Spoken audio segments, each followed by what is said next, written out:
Well, good morning, everyone. It's Monday, June the 20th, 2022. Welcome to the Strategic Planning Council Committee of the Whole. You have an agenda that's been circulated. Any additions or deletions to that agenda? If not, I would be looking for a motion to adopt that agenda. Deputy Reeve Northcott, all those in favor? And that's carried. Also, the minutes of the meeting of the 19th of April, 2022 have been circulated. Were there any errors or omissions noted? If not, I would look for a motion to adopt those minutes. Councillor Swanson, thank you. All those in favor? And that's carried. Thank you very much. That takes us down to item 4, more specifically item 4.1, and that is from the Planning and Development Department, and it's around enforcement function. Go ahead, please. Thank you, Reeve. Good morning, Council. I have Holly Billy here with me to help me to answer any questions you may have. As you know, the Planning Department is highly involved in enforcement, so I put a little presentation together to explain to you how that function works.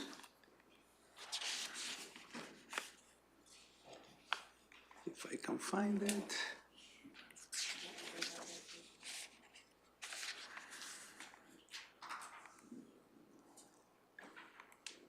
Is that the agenda item? There you go. Excellent. So this is the organizational chart for the Planning and Development Department. As you can see, there is a director, 3 planners, 1 position is currently vacant, and we also have 3 development officers. The Heritage West Country is also under the Planning and Development Department, as well as the Economic Development Officer. And there is 1 admin assistant also within that department.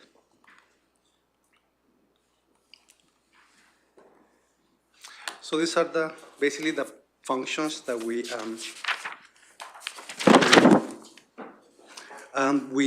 answer any inquiries that the public or council or administration may have. We also deal with real property reports.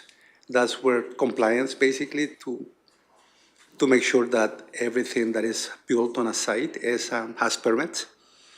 We also deal with land use bylaw amendments, development permits, subdivisions, communication towers, and long-term policy documents being the intermunicipal development plans, municipal development plan, area structure plans, and outline plans. We also deal, as I mentioned before, with the West Country Heritage, economic development. We deal with Nordic leases, and also with Nordic planning and lot sales. And finally, we also deal with land use enforcement. And that's why we're here today. Currently, the bylaw enforcement is conducted by planning staff. We have a little team, basically development officers and a couple of planners sit, and we meet on a regular basis, twice a month, to deal with, to see what complaints are coming in and how we're going to tackle or address some of those complaints. So we get approximately 5 to 6 enforcement complaints every month, and that depends on the season. Spring and winter and summer. Spring and summer are pretty busy for us. Most enforcement relate to illegal campgrounds, and you're really aware of that. We also deal with nuisances and equipment storage, basically like storage yards, people having untidy premises on their properties. So enforcement takes some really specific skills and also bylaw knowledge. You gotta have assertive communication. Also to educate the public, you gotta be open to and patient, basically. And also we have some skills on conflict resolution. So due to the skills and time required, the planning department has been considering or is considering to add an additional staff to deal with complaints.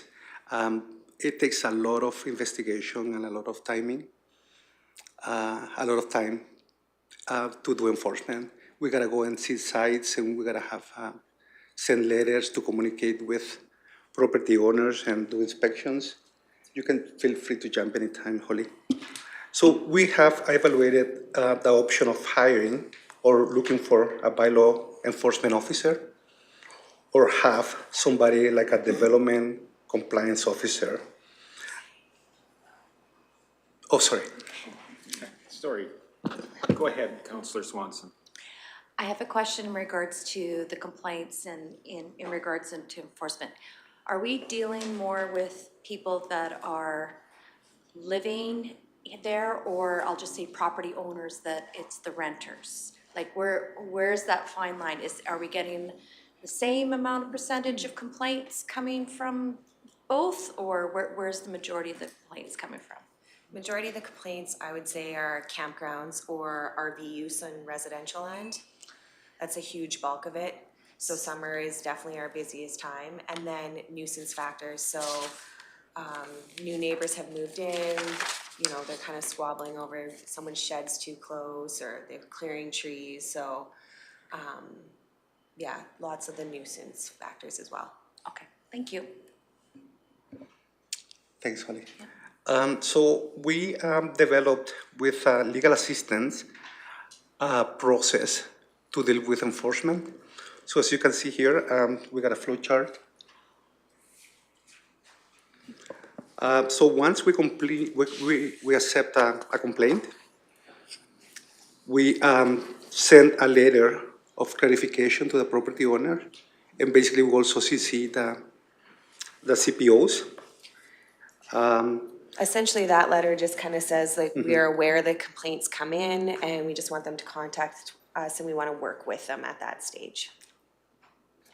So then we request a site inspection. Sometimes the property owners, they don't let us come in, but most people are pretty good and they let us come in, and then we do our investigation, open up a file, and then in some cases we give them 14 days to remediate the complaint or the situation. Sometimes we give them a little bit longer. It just really depends what the matter is. If it's, you know, a CCAN use and it needs to be removed from the property, we might give them a month, maybe 2, if they're gonna side and roof it. So yeah, the timeline does depend, but it can go anywhere from 2 weeks to, you know, you're looking at 3 to 6 months sometimes if it's a winter time. Yep. Yeah, we got some files sometimes, like they go for like 2 years or a year or 2 years. So a couple of years ago, we developed this process that also involves municipal tax. So we also are issuing tickets for people. Like first, we send a warning tag, and if that doesn't get resolved, then we send like a $500 tag, and that's a voluntary payment. So you can see where staff kind of struggle with enforcement sometimes. So the warning tag that gets issued with their letter, we do notice people respond more quickly with the warning tag attached. It's just that the voluntary tag that comes afterwards, if they don't comply, most people are just kind of, they ignore it. It's essentially what they do. So it makes enforcing a little bit more of a longer process. But then if they don't follow that warning, then we got the option of issuing a stop order. And that's where it gets really convoluted and pricey in some cases. Because then we have to follow up with a stop order, put it against the title of the property, and then keep doing more investigations, and in some cases involving legal advice, in a lot of cases. So we did a little bit of a survey to see what other municipalities are doing. And so for instance, Brazil County, the peace officers are the ones that deal with enforcement where needed. And like County, Now also, the peace officers are the ones that are doing bylaw enforcement. In Mountain View County, they have one bylaw officer, and it's full-time, and he is sitting with the planning department, and they also have two bylaw patrol officers. In Ponoka County, it is again the peace officers who deal with bylaw enforcement. In Red Deer County, peace officers are also the ones dealing with enforcement. With Askewiin, they have two bylaw officers full-time, and they are sitting with the Planning and Development Department. In Yellowhead County, it is also, again, the peace officers who deal with enforcement.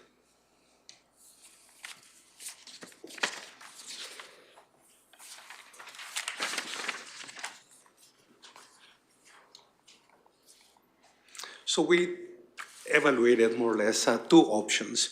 One is to have a bylaw enforcement officer that is sitting with Planning and Development Department.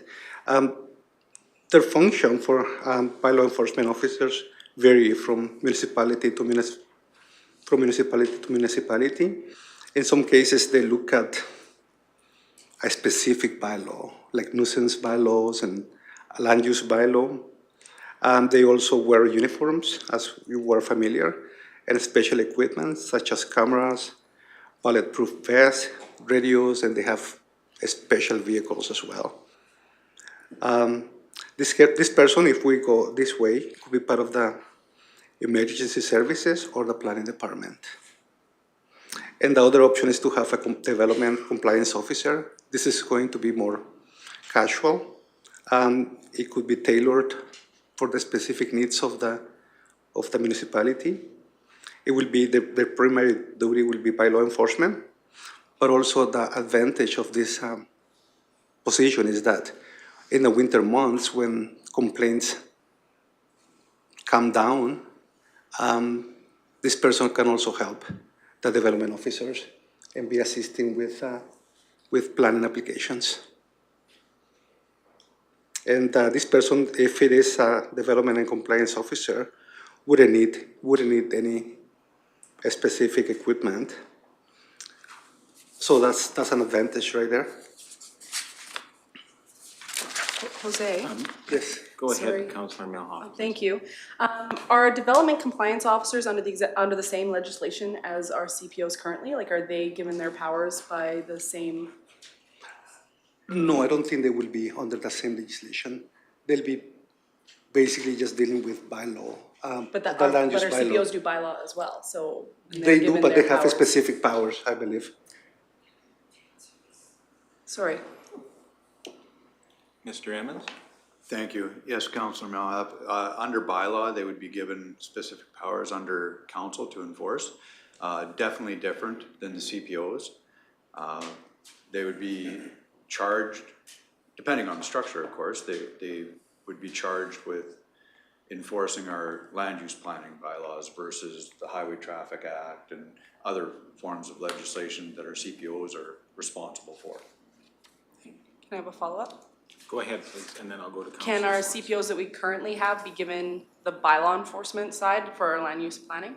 Yes. Yeah, that's something we can award them as well? So we could have kind of a joint system? Yes. Thank you. Councillor Swanson, please. I want to go back to the adjacent municipalities when you were doing just to check out who was doing the bylaw enforcement. Would you say that those other counties that you were comparing to have about the same number of complaints that we do? Like as far as, I'm just saying the busyness, would they be comparable as far as, are they busier than we are as far as complaints, bylaw complaints, or? That is a really good question, Councillor. I don't think we asked that question, to be honest with you. Okay. Yeah.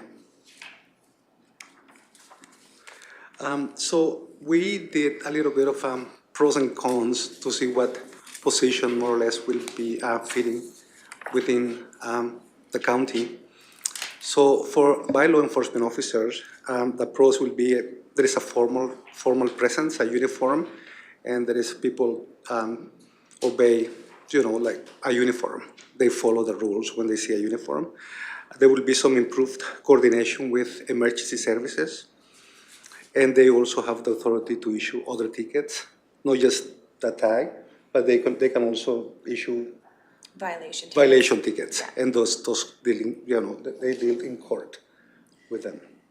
Yeah, so there is a difference between municipal tags and municipal tickets. So only the bylaw officers can issue the tickets, and then they're addressed at the court stage, where staff, like enforcement staff, can only issue the tags. Some of the cons of this position will be the perception of authoritarianism.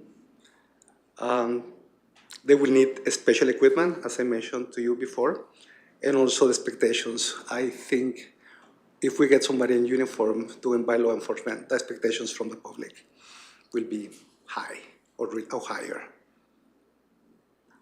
If we go with development compliance officers, their presence will be more informal.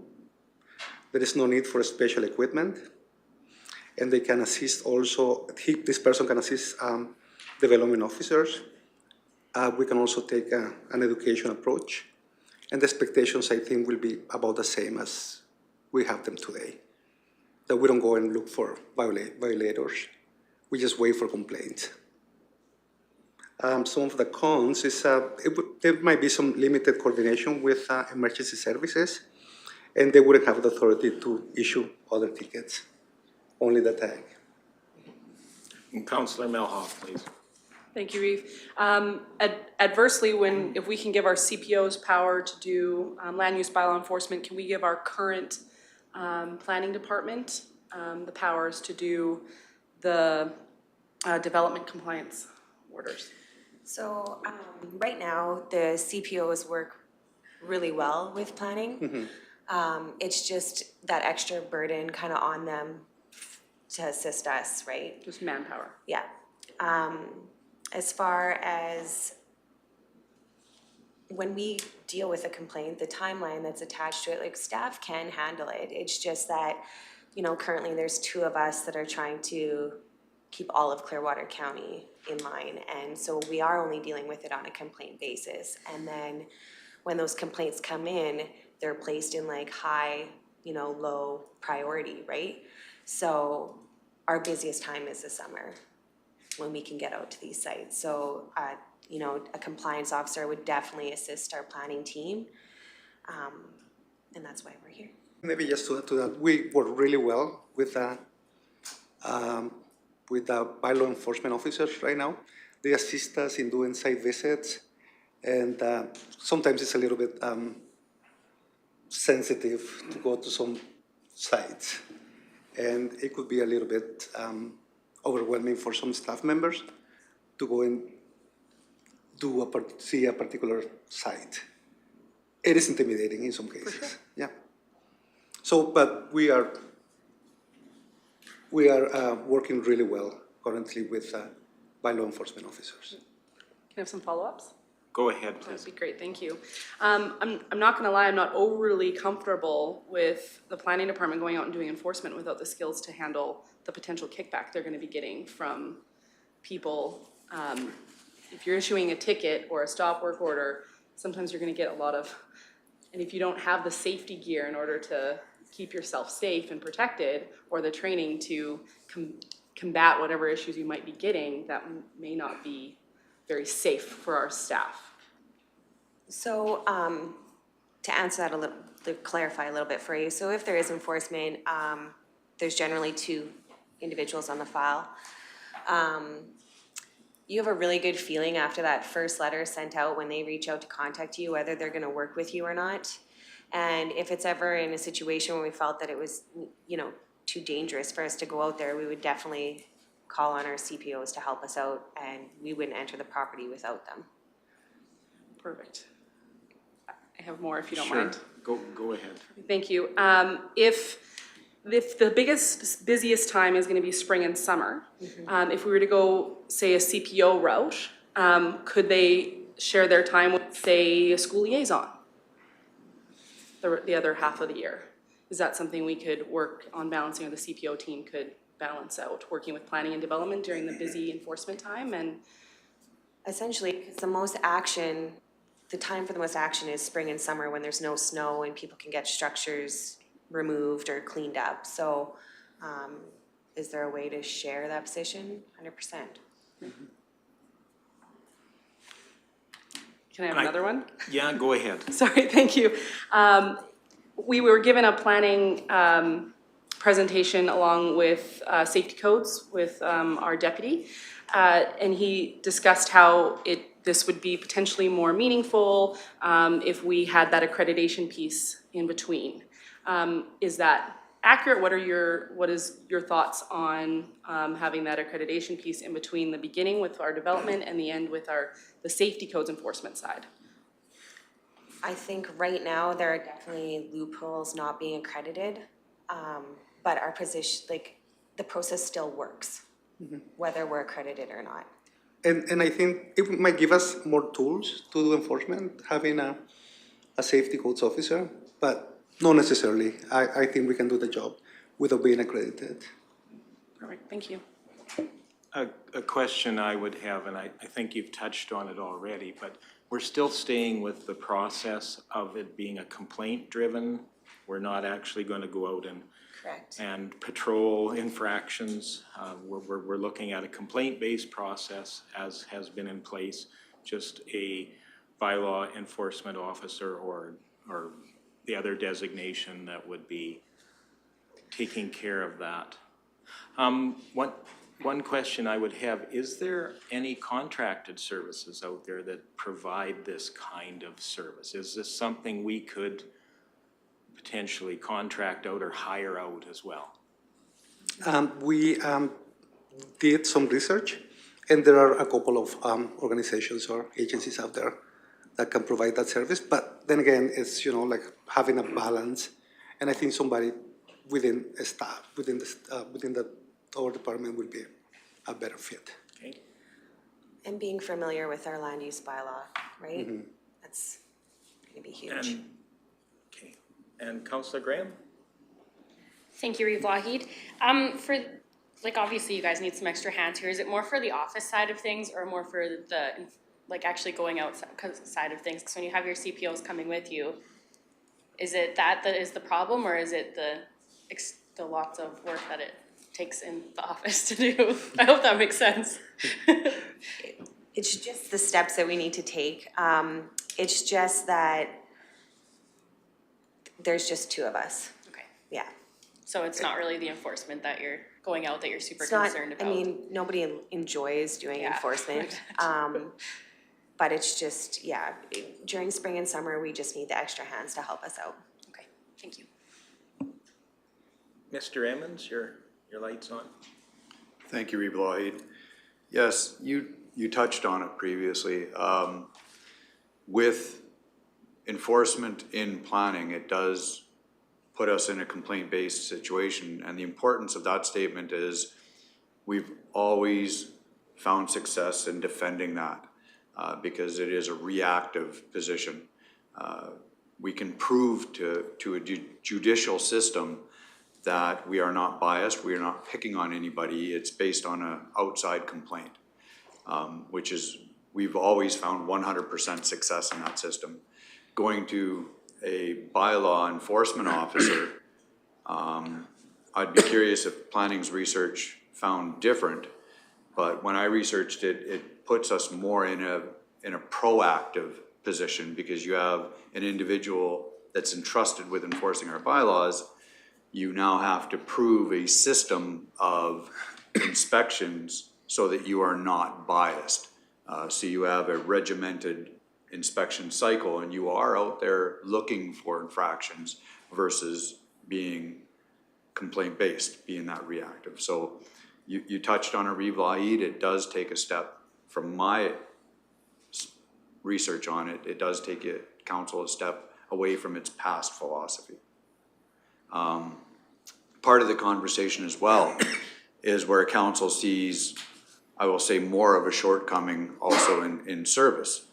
I've heard from councillors, enforcement takes a lot of time. Part of that, I will tell you, is the system by design. When we are going into somebody's property and trying to dictate our rules and enforce our regulations, planning is very sensitive to that. So there is a number of warning letters, there is a lot of correspondence, there is a lot of opportunity for that landowner to come into compliance without going to full-on enforcement. So part of that is simple process. The other part is exactly how Holly stated. Because they're inundated, they're prioritizing. So seeing this position, is there more need for additional help within planning? Part of the conversations we've had together as staff is a development officer and enforcement as part of those responsibilities. And when you're not doing enforcement, you can help out with case files, day-to-day planning. The other part is how Sergeant Miller could utilize another staff member. If there's an enforcement, I will tell you that there's always a need on the road. We could keep, with the size of Clearwater County, we could keep, and I won't speak on behalf of Sergeant Miller, she's here to speak for herself, but we could keep 20 CPOs busy. It's what level of enforcement council wants to see in that department. So I think that's part of the conversation as well, for council's consideration. And I'll go to Deputy Reeve Northcott. Good morning, everybody. Thank you, Reeve Lougheed. The number of complaints, have they been on the rise over the last couple decades? Where there's In certain areas, yeah.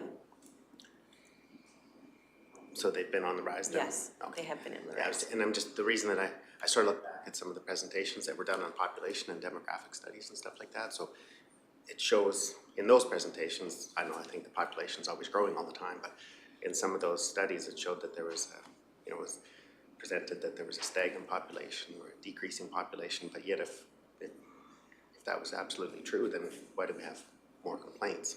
Right. Since COVID, camping, RVs, that's huge. And then out in Nordegg, we've sold a lot of properties out there. Properties changed hands. We've seen a lot of complaints come in from that area as well.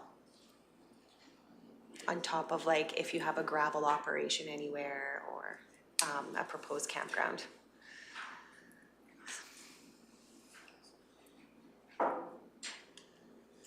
And I'll go to Councillor Ratcliffe, please. Thank you, Reeve. 5 to 6 complaints a month doesn't sound to me like a full-time requirement. And to put a bylaw officer on the road, I would expect we're looking at something like $170,000 a year to provide him with a vehicle and equipment. So I personally don't find that very appealing, but I would like to be able to talk to some of my constituents about that. I do like some of the ideas that Councillor Melhoff has put forward of sharing the workload amongst different organizations. I was also wondering if that would include any animal complaints as well. Right now, Ag Services is the one dealing with animal complaints, but we overlap. We also assist them and they assist us in doing that enforcement. Yeah, so I don't know if you're aware, but there's the 2 residential districts, country residential and country residential agricultural. So on the one property, the country residential agricultural, you can have animals for your own personal use and enjoyment. And we do see complaints on those properties from adjacent landowners that come in, not keeping their livestock on their site or not having a proper fence. So we do deal with some animal complaints. And then I just wanted to touch when you said 5 to 6 complaints isn't very many. Those are new complaints that we receive. So we actually have a file that we still try to prioritize, and then we have an additional file where assessment picks up on things that aren't in compliance and they notify us. We just don't have the power to we don't want to go after them. No complaints have been brought up. So we know about them and they're just kind of sitting there. Okay. A Thank que- you. Thank you. A question I would have on those animal complaints. I believe we contract that animal control service out as well, do we not? No, the enforcement team does deal with some of those. Okay.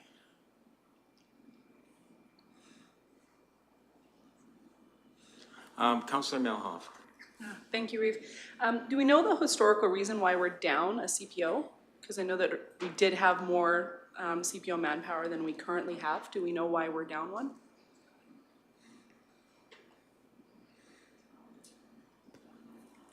Mr. Emmons. Thank you, Reeve Lahid. That was based on a past council decision, need and service. Just you had stated we have enough to keep 20 CPOs busy, so to not have one, I just was curious. So, thank you. With, if I may expand on that, with the size of Clearwater County, with the number of CPOs we do have, it's a large municipality and we have paved infrastructure from the north boundary to the south. So I don't believe I was saying it in jest. It truly reflects council's desire for service. How much enforcement you want to see out there exactly correlates to how many CPOs we have.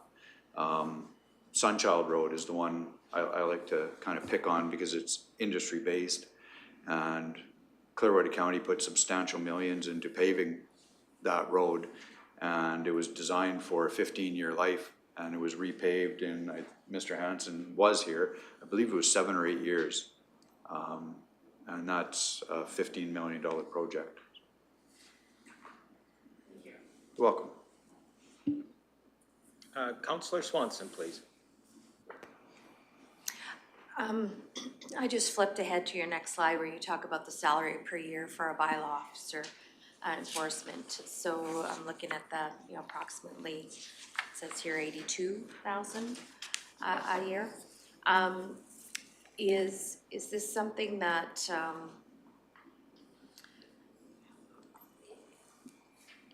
is it better as a seasonal job, or is it better as a full-time year-round? I guess that's where I'm looking at as far as we did talk about contract work with that.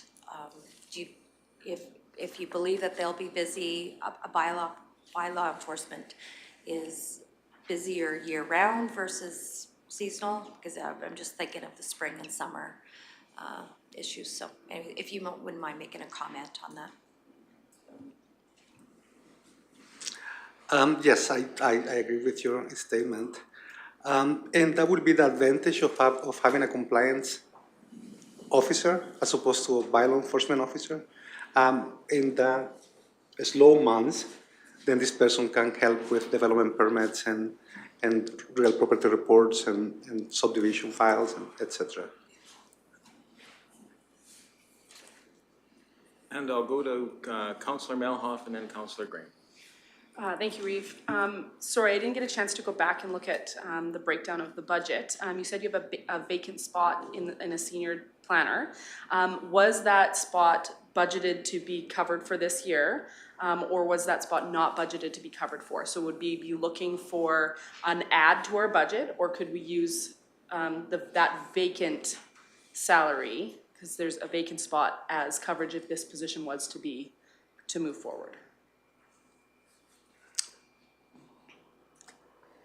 Rick or Mr. Emmons. Thank you, Reeve Lahid. So truly, council's discretion, it is not a vacant spot, it was not budgeted for. So council could either look to Mr. Hagan for pulling from reserves or contingency, or simply have the discussion now and budget for it at the beginning of a new year. Okay, so it's not vacant, it just doesn't, that position basically just doesn't even exist? Correct. Okay, thank you. And Councillor Graham. Thank you, Reeve Lahid. With this discussion, I would love to see another CPO on the road just with the crime rates and everything, but I would agree with Councillor Radcliffe's statements that to buy all the equipment in the vehicle for that seems like a lot right now. So, and I I feel like a development compliance officer would fulfill your guys' needs. So I'm kind of leaning towards the development compliance officer personally. Thank you, and I guess I might make a comment here. I have had it has been dialogued out that this person would fill in many roles. You're gonna need somebody, and a special individual to fill that role, somebody that has the background in all those things, and that may be a difficult position to do, and was that kind of included in this estimate of the average salary per year? Was that somebody that had all that skill set of being perhaps a planner or at least a development officer, as well as a bylaw enforcement officer, and maybe even have some CPO type skills? That's probably quite a unique individual. Anyway, Mr. It will be a unique individual, that's for sure. But that's only, the numbers that I put in here in this presentation are only for examples. I don't think that would be 100% accurate, depending on the level of service that we're, needing. So that might change, to be higher or less. And then I guess just one more kind of thought around that. If we had a bylaw enforcement officer, I'm sure they would need to have a marked vehicle of some kind. Do we have a vehicle that fits that? Or is that something that's gonna have to be added into the capital budget for that position as well? And yeah, just some thoughts around that. I'm thinking yes, that will be needed to have additional equipment. Councillor Malhoff, please. Thank you, Reeve. Just based on all the information that has been presented, I would be more leaning towards a part-time CPO and development officer working kind of on both sides for me personally. It gets another one of our officers on the road, potentially taking over for school liaison if that's the direction that this council ends up going later in the future. And then working with your team in the summer. It ensures that they have the skills to deal with those extra difficult cases, and as well as is more flexible throughout the entire municipality rather than just being for one area. That's the direction that I'm personally leaning currently. Thank you, and then Councillor Ratcliffe, and I'll come back to the Deputy Reeve. Thank you, Reeve. Thank you.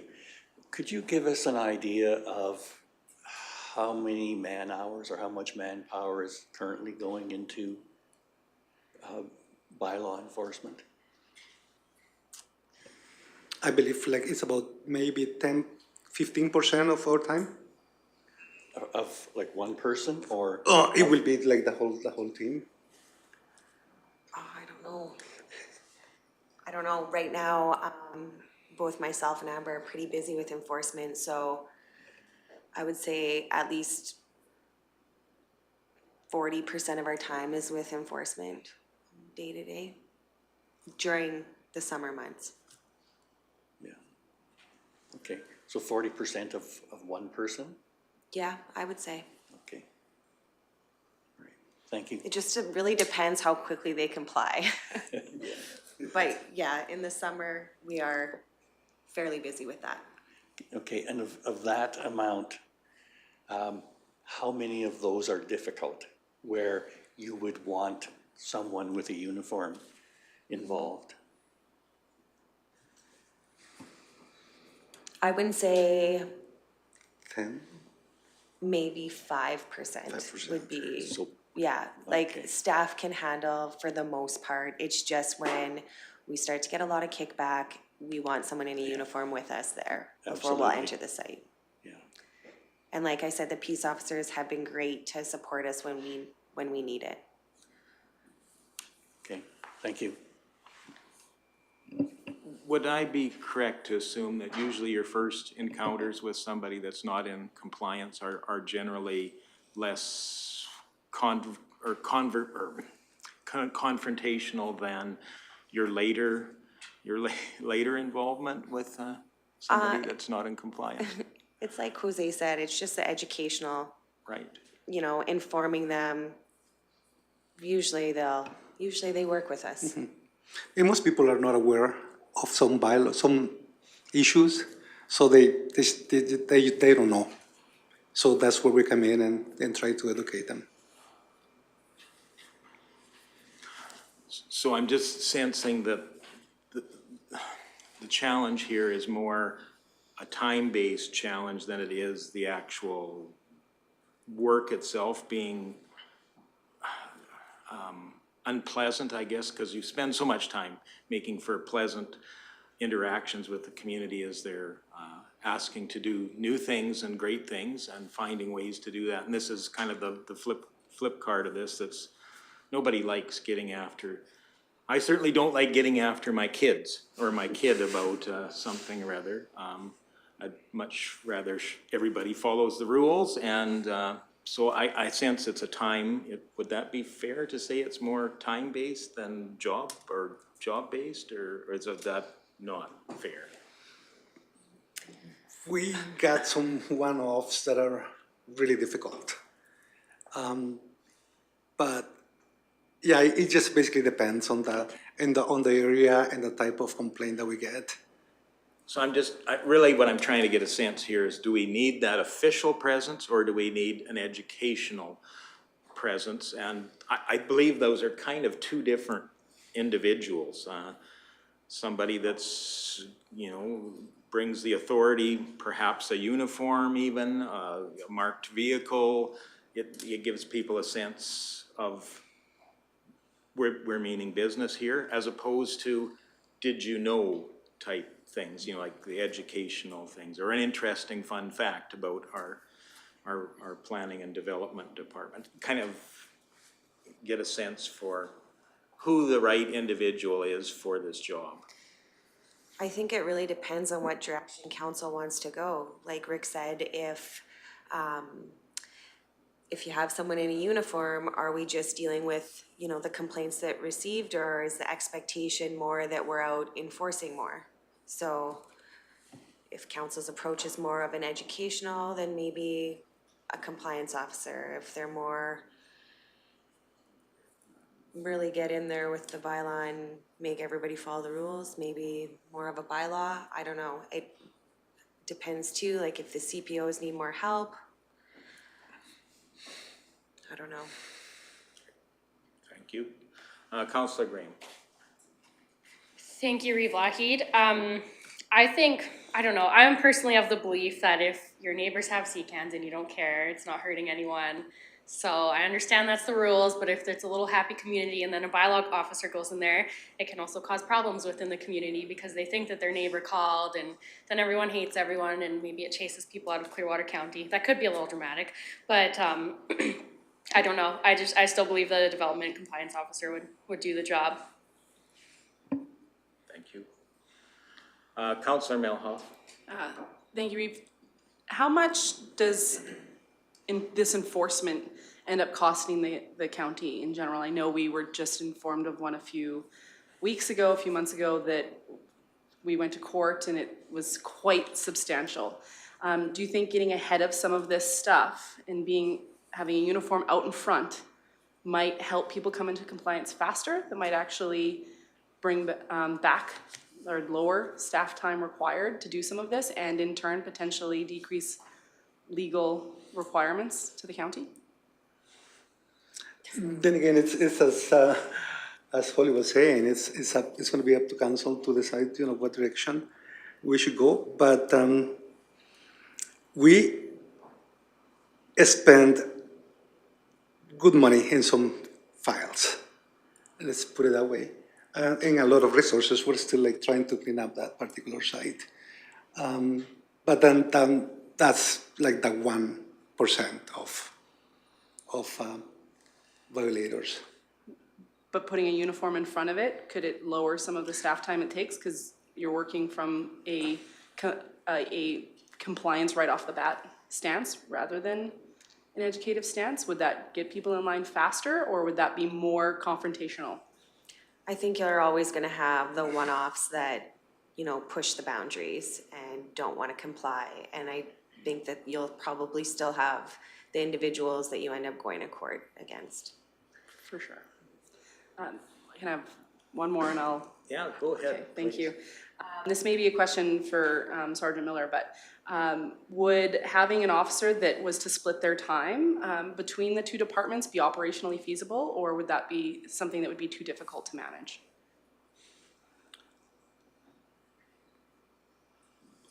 Maybe you wanna?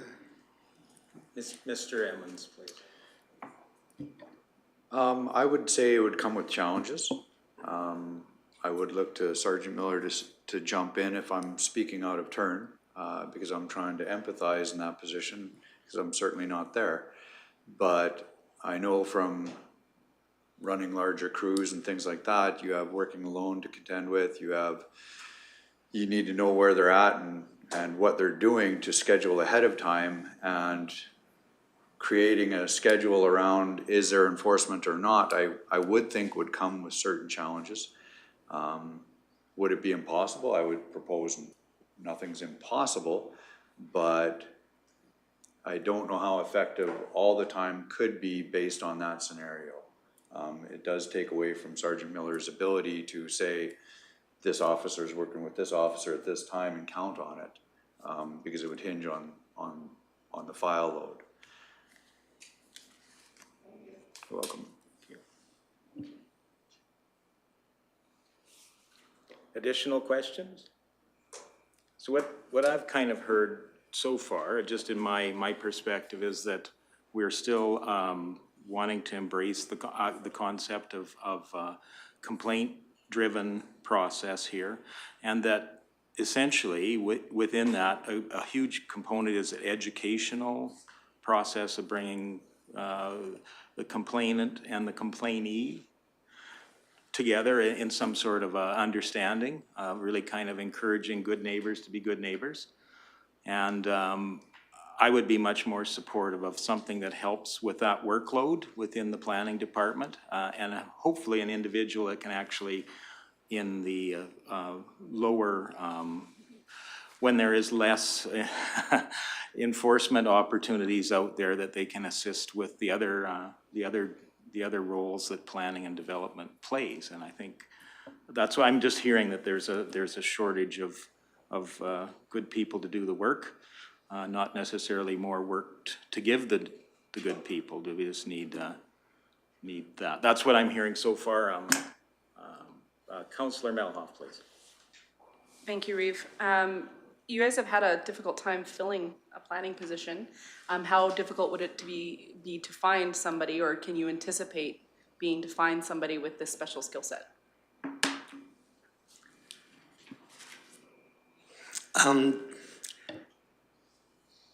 It might be a challenge. I don't know exactly how the market is out there, but if we'll go and advertise and we'll see what, the best candidates we get, like the best person that fits. But I'm guessing it will be a challenge, but once we advertise and see, test the grounds basically, to see what we can get. Go ahead, please. Thanks. Just in terms of information for council, the last time we were recruiting for a CPO, it was a difficult competition for us. We didn't get a lot of interest at the time, and that's for a full-time position. I would almost guarantee you finding someone part-time as a CPO, not going to work. Okay. Thank you for that. And Councillor Swanson. I guess where I'm at right now is I realize the workload that the planning department has ahead of them yet in the next few years, finishing up the MDP review and into the LUB on top of all the anticipated planning that's going to happen out at Nordegg with new lots coming on, etc. So for me, at this point, I'm leaning more towards the development compliance officer. And it does not mean that there's an opportunity. We're very much, and I'll just say philosophy too, in our employee on further training, right? So if there's somebody that within the organization that wants to do further training for the planning, for the CPO role or whatever else, there is that opportunity that we do give. So you find the right person, attitude, et cetera, and then you can offer and go about it that way. So we have that internal education piece, I guess, and training piece that I like. So at this point in time, from what I've seen, I guess I'm leaning more towards the development compliance officer at this stage, so. Okay, thank you for that. So are we at the, oh, You said it well. go ahead, Councillor Swanson. Councillor Melhoff had made the comment before that we had that, about the safety codes and the development permit process. And maybe that part of that education piece, and you touched on it too, Holly, was the change of ownership, right? So that continuance of education, that doesn't happen, and we don't know, because land titles doesn't notify us that there's been a change in ownership, and usually that comes in after the fact. Maybe there needs to be, I'll just say, an extra checklist in there, even though you guys have verbally said, okay, you got your development permit, this in place.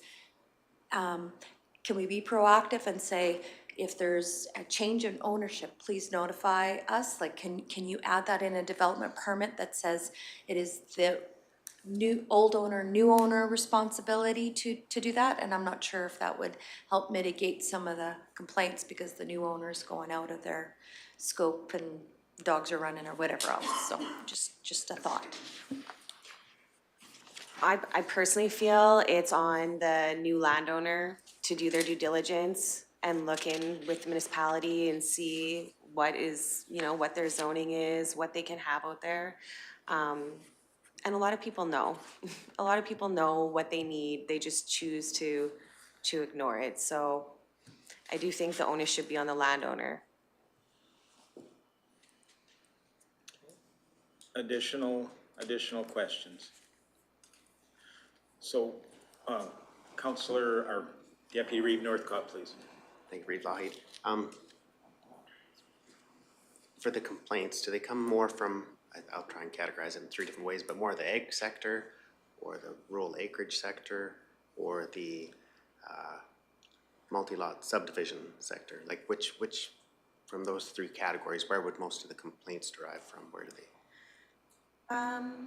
I think that it would be fair to say it's probably 50% agricultural, 50% residential, because, people buy ag land and they come out from the cities, or they have, their family and friends out and they camp out there on the weekends, and maybe they go out quadding, and maybe they cut a fence, or maybe they're, destroying trees on the neighbor's property. So I think a lot of it on ag land comes from the recreational use. And then on the residential side, I think it's just more so just doing what you want and just not taking into account the setbacks that are required for certain structures, or maybe that what they're doing is a little bit noisy for their neighbor, just having that common courtesy for what's surrounding you. I don't know, what would you say, Jose? Yeah, I agree with you, but I also think that commercial and businesses are the ones that Yes, sorry. they take a lot of time, even being campgrounds and mills and sawmills and Sorry, I should have included businesses in and there. storage and sea cans but I think it's campgrounds like one of the biggest ones. Thanks. Yes. And just so it's clear in my mind, this is a recommendation for council so that you can plan for your 2023 budget requests. And this position, then I would imagine would be looking to be filled sometime within that budget year. Is that correct, or is it something that you feel more immediacy in? No, that is the intention, Riff, to have it for the next budget. Okay, And thank you. then you can deliberate it at that time. Sure. Councillor Graham. Thank you, Reeve Lougheed. I'm just gonna throw a motion out there, and if everyone doesn't like it, we can just vote it down. But I'd like to make a motion that the committee recommends that the Planning and Development Department adds a development compliant officer function to the budget for the 2023 operating budget. Okay, Thank you for that. Okay, further discussion relating to that motion. Again, further discussion relating to that motion. I will be supporting that motion, by the way, because I believe it keeps us closest in alignment with what we have right now and assists with the workload in planning and development. Councillor Ratcliffe. I would like to see administration explore some ways to maximize the efficiency of that as well. That there have been some good ideas come out in this discussion. But certainly that is the direction I would support. Okay, and thank you for that. I think my experience with administration is they always seek efficiencies. They're very good at doing that. Councillor Melhoff, please. Thank you, Reeve. Do we need to add in to the motion or just have it be a thought out there that if the staff did want to just take the training to get that next level to become the enforcement side, that they had the opportunity to do so? Or is that just something that can just be known and doesn't have to be a part of the motion? I guess I'd look to thoughts from administration, whether this gives enough, that standing motion gives enough direction to be able to use it for their budgeting purposes. Mr. Emmons. I would like to thank council for its willingness for succession planning and growing our staff every day. I would suggest that if this individual found more passion in the enforcement side and that was a desire that fit their career path, we as an organization would definitely support that. All right, further discussion on the motion on the floor. Seeing none, I will call the question. All those in favor? And that's carried. Thank you very much. Thank you. Thank you.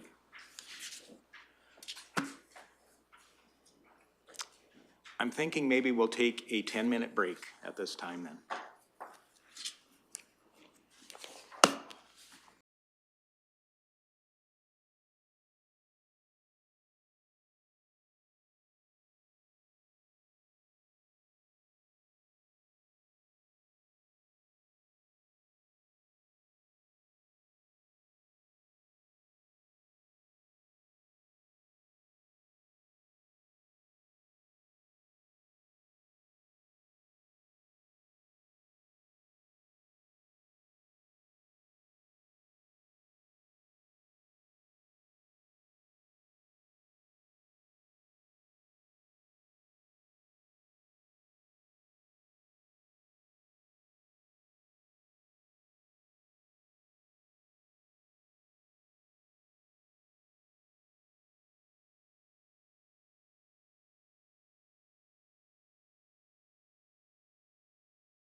Well, welcome back, everyone. We're continuing through the agenda for today. I should mention that all public meetings are live streamed and recorded.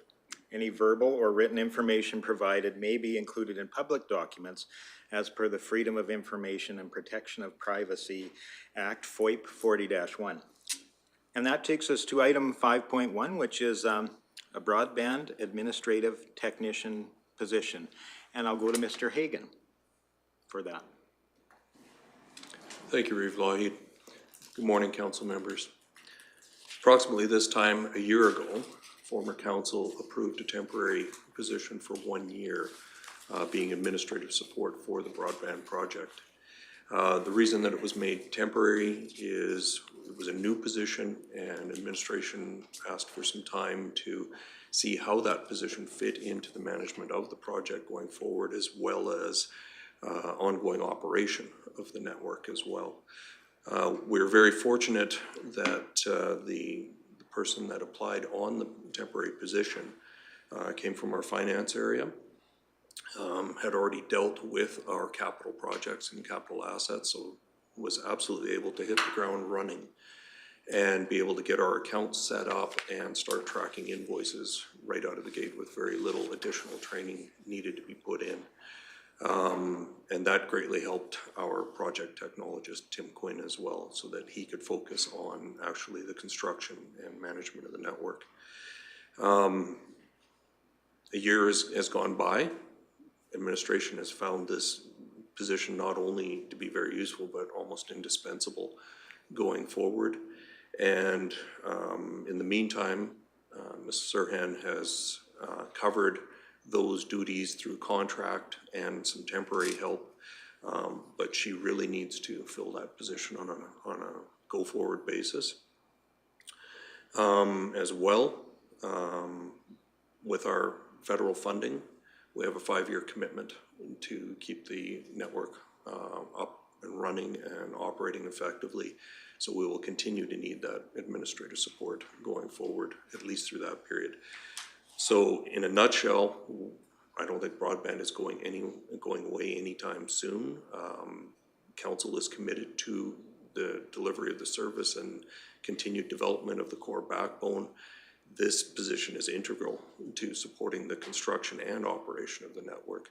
So administration is recommending that with the expiry of this position at the end of this month, that this committee recommend to council consideration of a permanent position going forward. Okay, thank you for that. Questions or discussion? Councillor Melhoff. Thank you, Reeve. Was a permanent position already budgeted for all of 2022, or would we have to do some reallocations? Excellent question. No, we only budgeted to the end of June because it was a temporary position. But we will be bringing forward, if this committee recommends to council the establishment of a permanent position, we'll be bringing forward the budget adjustment for 22, so that we can award this position permanently and have the funds to pay for it throughout this year, and then it would be included in our 23 budget as well.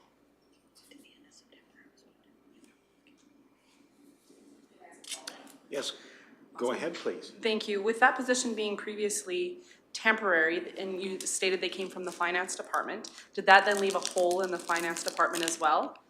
So and then this becoming a permanent position, that hole can be hopefully filled as well? Absolutely, yeah, and that is the other side of the coin here. Ms. Sirhan has been very gracious in lending us this employee in the broadband area, but she's also faced the hardship of doing without that very valuable employee as well. So we've been covering the bases, but she really needs the courtesy of being able to fill that position. And then as well, we have some plans in terms of some rewrite of that job description to a certain extent to enhance our capital management, our asset management as well. Okay. Thank you. And Councillor Ratcliffe. Thank you, Reeve. I can see as this project moves towards actually delivering service that you're certainly going to need that support on an ongoing basis. I support it. Thank you. Councillor Graham, please. Thank you, Reeve Wahid. I definitely think that it's fair to be expected that with such an immense project, we would have to add employees to our group here. So I'm just gonna go ahead and make the motion that the committee recommends that council considers approving a full-time permanent information technology technician position effective July 1st, 2022 in the operating 2022 budget. Thank you for that. Questions relating to the motion on the floor? Again, any questions relating to the motion on the floor? Seeing none, I call the question. All those in favor? And that is carried. Thank you very much. Thank you very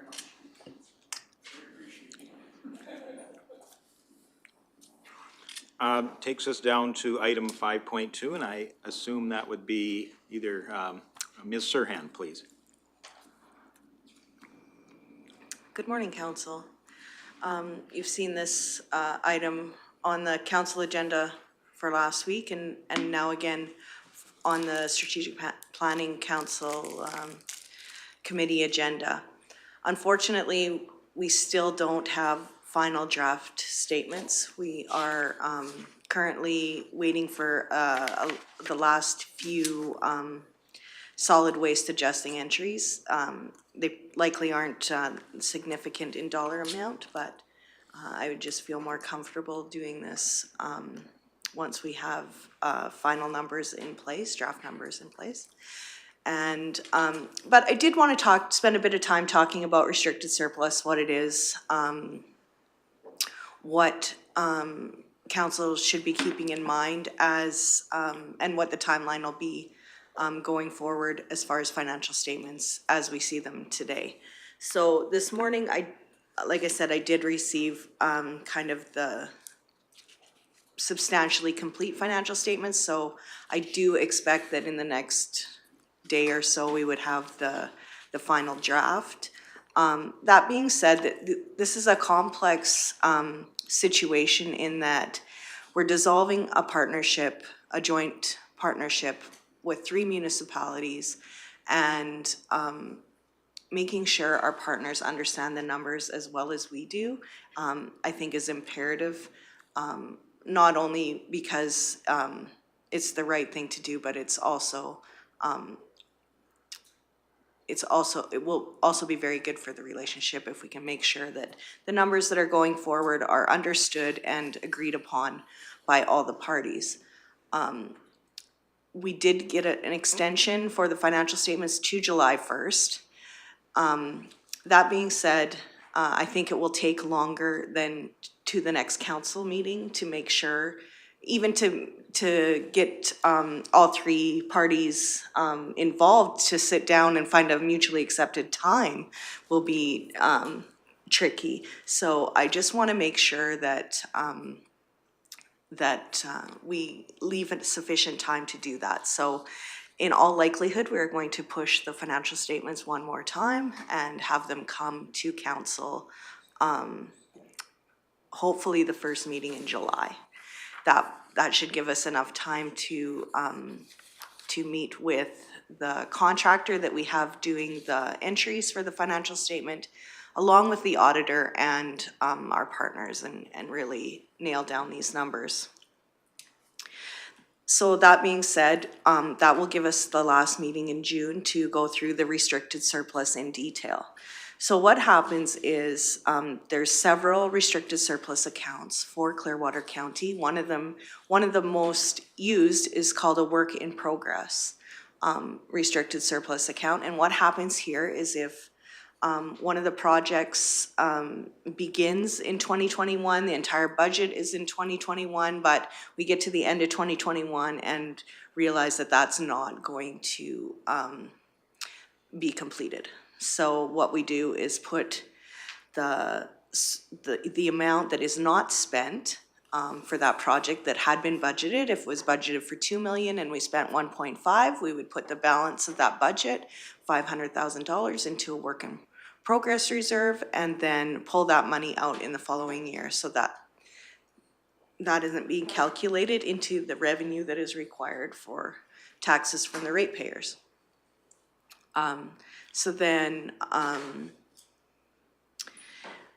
that restricted surplus account has lots of activity because of how many projects Clearwater County has on the go at any given time. Some of them are expected to be multi-year projects, but some of them are not. Some of them are just don't get completed due to various reasons. Whether in Alberta, regulations that don't get, the right people don't get to look at the applications for the project moving forward, whatever the case may be. So then most of the other restricted surplus accounts are specific to projects that council has a future vision for Clearwater County for. So if, for example, the regional wastewater project has been on the 10-year capital plan for a long time. So we use that restricted surplus account to slowly save money for that project because it's going to be a high costing project if it moves forward. One of the things that municipalities are not allowed to do that the provincial government is have a deficit. When a project moves forward, there has to be funding in place for that project. Municipalities are not afforded the luxury to say, oh, yeah, we just, we need 5 million more than what we said we're gonna spend, but that's okay, right? We have to have a balanced budget. So your funding sources are restricted surplus, tax revenue, or borrowing. Am I missing? Oh, and grants, yeah. So,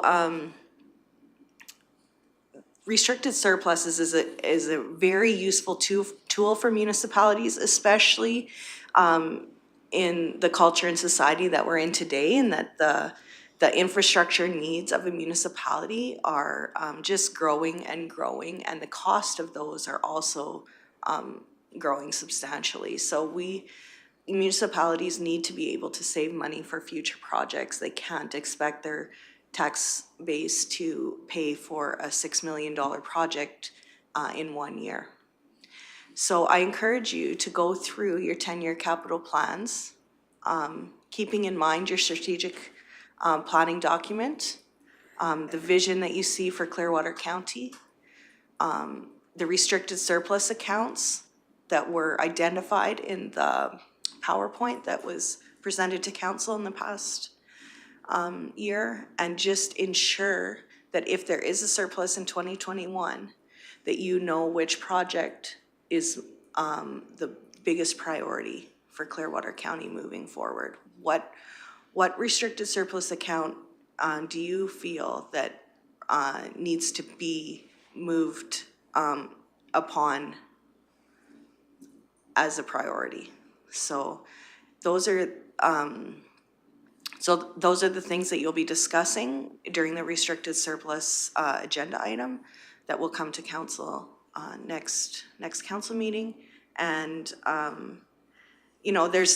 of course there will be transfers of, this project was carried forward from last year and we put $300,000 in and we actually only spent $287,000 of it. You will see all that detail also. But at the end of the day, there will be likely a surplus that needs to be allocated above what has already been allocated in the budget for 2021. Any questions?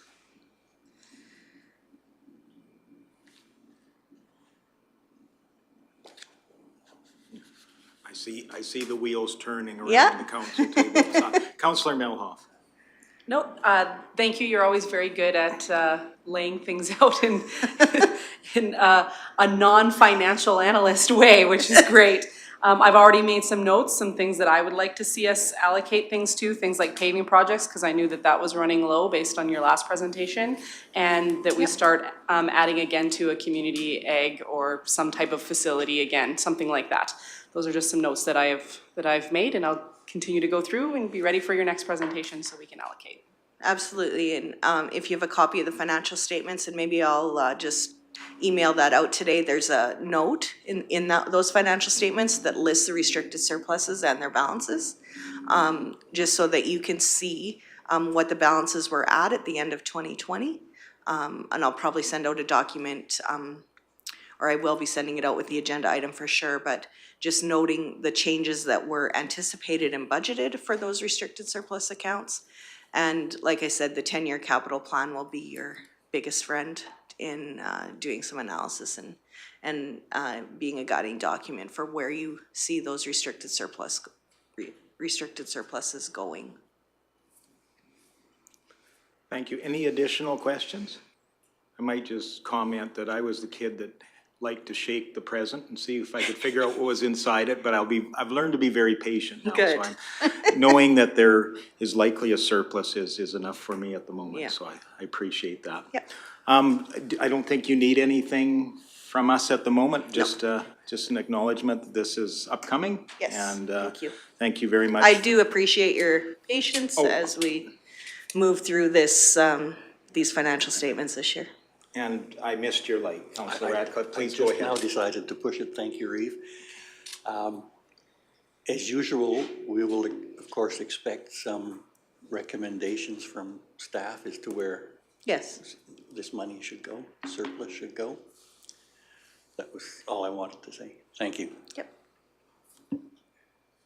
Great. Any additional questions?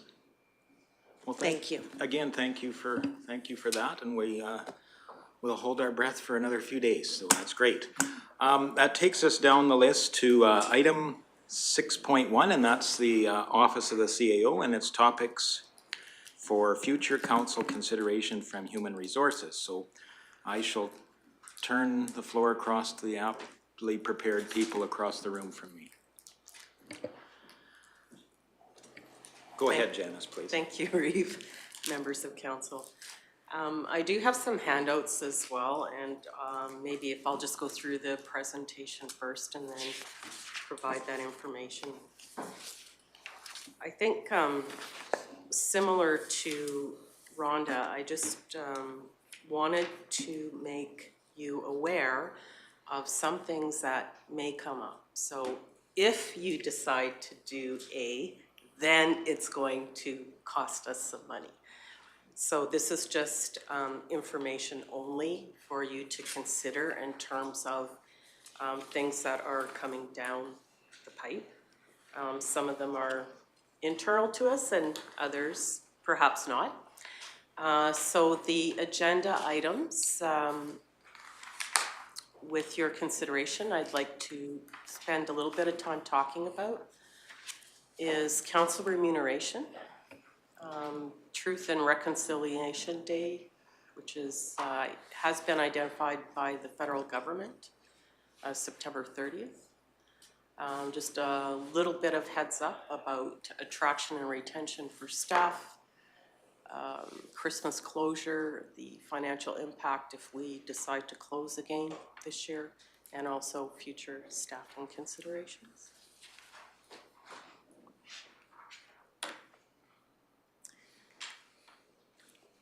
So with council remuneration, and sorry, within the package that Tracy Lynn has given you, there's just another duplicate of the presentation.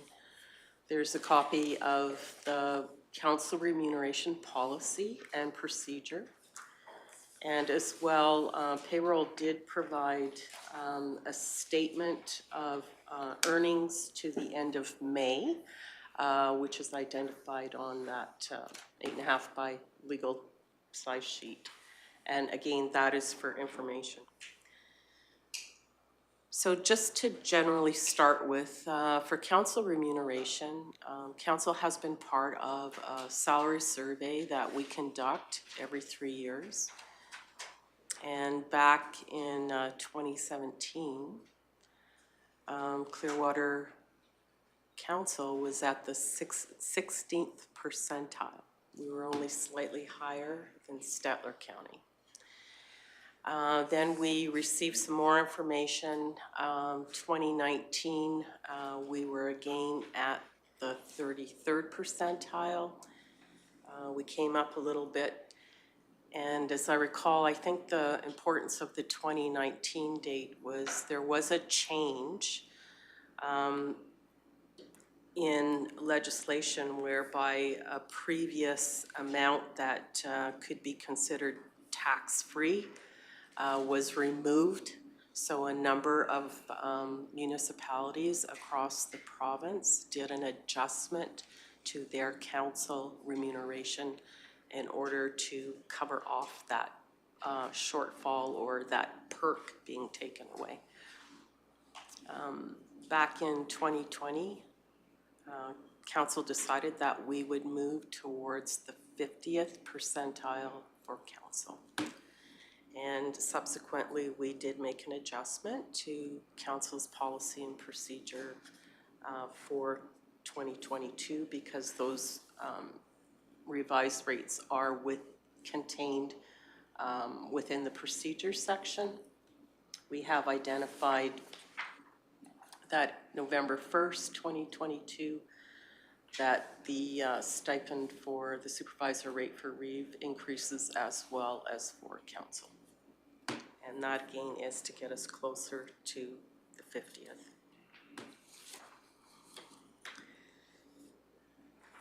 We're also required to let you know well in advance of the next municipal election where you stand in terms of your own remuneration. And we have talked in the past about that it is important to consider not only for future councils, but those who also wish to seek public office. If the salary rate is too low, we will limit those who are interested in running but who can't afford the time in terms of the commitment based on the council rates. So we do recognize, and I'm sure all of you know it yourselves, the amount of time that you do put in on behalf of all of us. And we also do believe, which is also within your statements, that remuneration is to be as transparent to the public. And I guess this is the plug for why I would hope on behalf of administration you would consider moving more into salary-based versus a combination of salary-based plus activity. Is salary-based pay actually is a lot more efficient for payroll to process. They're not spending time double checking all your calculations and going back and adding things in or taking things out. So the salary-based pay would be automatic. And the things that you would be submitting would be those associated with expenses, mileage, hotel if you're going to a conference, any kind of conference fees. We also are recommending salary-based pay actually provides more consistency in pay between council members. It's easily budgeted and can be summarized in our financial reports. And it is following the trend of what other councils are doing across the province. And I guess the recommendation for council to consider is to actually achieve the 65th percentile.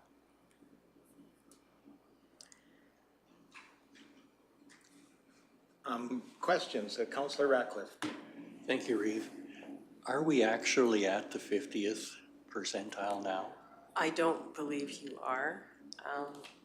Councillor Rack, I won't know until actually Ed Gross is able to verify that information. Okay. And Mr. Emmons, please. Thank you, Reeve Lloyd. I think the important note here is I believe there's a lot of equity and consistency, and the 65th percentile is not an aggressive goal on behalf of council. We are an extremely stable municipality. We're one of the most fortunate in the province of Alberta. Achieving the 65th is quite moderate, in my opinion. And I think it gives that measurable bar. Bearing in mind, I think it's important to point out to council, the 65th reflects what your counterparts are doing across the province, and maintains that level of equity. It gives a clear measurable. I think it's also important to note that we recognize that the position of council over the years has exponentially grown. It is so close to a full-time position that I believe it's important not to limit the candidates going forward in the future. I believe Clearwater County deserves the qualified people within our community. And I think to circumvent those people because they can't afford the time, because they're busy in other duties, isn't fair to our community. So I think with those reasons, and those are my reasons, that the recommendation's here before you. Thank you. Councillor Melhoff. Thank you, Reeve. While I recognize that it's easier on staff to be strictly salary-based, I also think that it may remove some of the incentive to sit on as many of the boards and committees we sit on. So I think that, I mean, nothing against our counterparts, but we're building policies that are gonna stand the test of time to go councils forward, and we can't anticipate who's gonna be sitting here in the next election. I know that they can be changed, like policies and procedures, et cetera, can be changed, but I would not love to see us to go strictly salary, just because it can look at removing some of the incentive to sit on as many of the boards that we put our hands up to sit on. That's my thoughts, sorry. Mr. Emmons? No, I would suggest, Councillor Melhoff, that those fears echoed in past councils as well, which is why council's always maintained a bit of a salary base, but with activity base as well. I would propose, from an administrative perspective, that it's well within council's authority to ensure equity. You know, I would hate to see 6 carrying the load of 7, but I'll just say it, the council can appoint, you know, and quite frankly, administration's even broken it down into time factors, because not all committees are created equal. Some meet a lot more than others, and one councillor could be on 5 committees and another 8, and the one on 5 could be far busier. So I think it's very important for council to remember your point, because it's true. There is some vulnerability there, and I think as a team we need to be conscious of that. If council was to consider salary-based, that it's equitable. And Councillor Swanson. Thank you, Councillor Melhoff. That was one of my points here in regards to past decision of councils really hesitated towards that salary base, specifically for that time commitment towards committee work. Absolutely. One, you know, some meet once or twice a year, some are meeting monthly. So the time commitment, yes, was imperative. I guess for me, I would like to see a comparable of other councillors in regards to the county budgets. We have other counties in our province that carry just a heavier load on the budget end of things, and where do we stand on something like that? Or the councillors that are handling you know, larger budgets in the province, are we comparable? I feel we're in that top 5%. So, you know, what are those councillors, you know, for their time, and maybe a little more detail on their time commitment on their, not only with budget, but also their time commitment with their committees. And in my learnings, we have a very long list of committees that benefit from having a council member on those particular boards and committees, and maybe that needs to shift more towards us staff. I don't know, but that would be a great conversation to have again, to review that maybe at a future strategic planning meeting, or and we can assess before the organizational meeting again. We could make, I know for myself, this is almost a full-time job. And so when I calculated my hours, it's anywhere between 35 and 38 hours a week. So, with all the reading and everything else that I'm doing, so, not consistently, but almost consistently, so I try and take that time off from my family as well and my personal endeavors, so. This position has changed from past councils over the years, and it's no longer a part-time gig, as some would put it. It is a commitment to the community and to the organization. That's all I have to say. Thank you. Councillor Melhoff. Thank you, Reeve. And I would argue that the community doesn't want part-time counselors. The community should want somebody that is fully invested 100% in this and therefore needs to be compensated like they are fully invested in this. With the budgets that we deal with, it would be appropriate that we take it as seriously as possible and not have to be shifting our time in order to make our lives as stable as possible. I do want to thank staff for bringing this forward to us. It can't be easy to tell your boss that, hey, you guys aren't sitting where you should be sitting. That's not an easy conversation, and I appreciate you doing so, because it really is just a way of putting us in a line with what we're expecting from our staff. We want our staff at the 65th percentile. Why would we not want to be sitting around this table, sitting equally with the staff that we have doing the great work that they do? So I'd love to see more of the numbers that it will cost to get us there, and potential step increments of what this could look like, so it's not a massive hit. Because if we're at the 50th and 65 is the goal, that is going to be quite a budget hit. So it'd be great to take a look at what this could look like and how we could roll it out to make it the best interest of the municipality. Thank you. And Councillor Ratcliffe. Thank you, Reeve. I have to echo those comments. Yes, it certainly feels like a full-time job. The expectations from the community. One of the ideas that I try to follow is value to the taxpayers. And from that aspect, going straight salary to me doesn't reflect how much time that individual councillors may put in on the different committees that they're sitting on. So for me, I'd like to keep that two-component part of the compensation.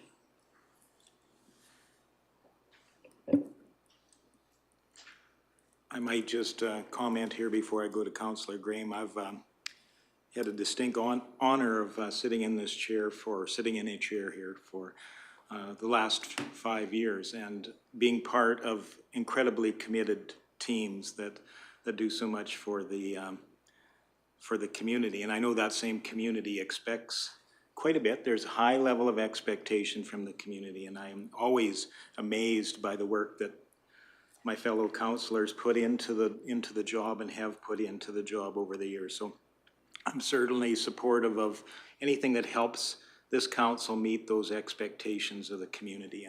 And sometimes people just need to be made as whole as possible. Councillor Graham, please. Thank you, Reeve. I would concur with what everyone around the table is saying as well. A couple of things, CAO Emmons mentioned attracting more people for this position, kind of. I know the last election there were lots of people running, and I think that was great to see, and I would love to see that every election. And we have many retired business people in this community who I think would be such incredible assets to sit around this table and make really great decisions for our community, and maybe a little more. I guess money's probably not a problem to them, but a little more money might entice them to that. I've wondered this before, and maybe this is the appropriate time to bring it up. If committees could be assigned and every year you switch, and so everyone goes on every committee, and it's then during the election season it can be because I know I signed up for a bunch of committees that only meet once a year because it was pretty overwhelming when we just came in here and had to pick these committees. And so if it could be kind of assigned, and I think everyone should go through every committee anyways, and then when you run it can be, well, here's the approximate amount of hours it'll be, and it can be kind of explained to people. I know that everyone has kind of their favorite committees, but I do think it's beneficial for everyone to go through all of them. Just a thought. Thank you. Mr. Ammons, please. Thank you, Eve. And thank you for that. It would be a lot easier to structure, and we could actually map out a schedule that way, Councillor Graham. I know past councils have talked about that, especially for work sharing.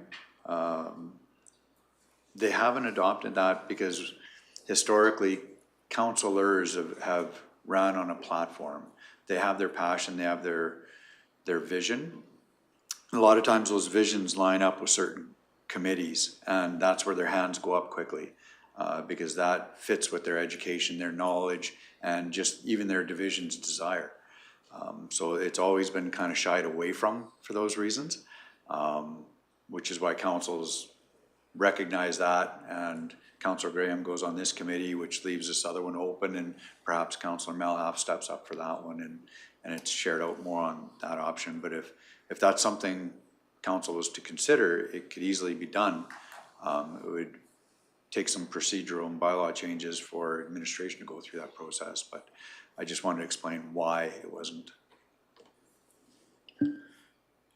Just another comment here. I think at some point in time, especially for that first organizational meeting after an election where you may have some new members of council there, it'd be great to have some background information on each of those committee appointments where people would understand conflicts in scheduling, because sometimes it makes you have a very long day if you've got several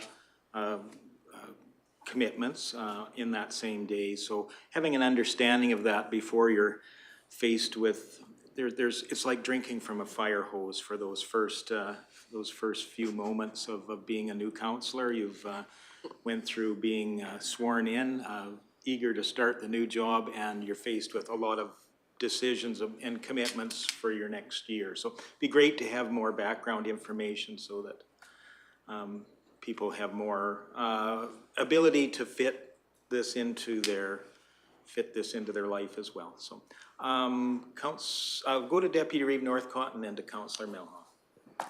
Thank you, Reeve Lougheed. Yeah, no, absolutely. During the election, I did a lot of research and stuff like that on a lot of the boards and committees and stuff like that, just to get a little bit of a heads up on what I was getting myself into, and I was definitely willing to make that, time adjustments in my life to be able to do this.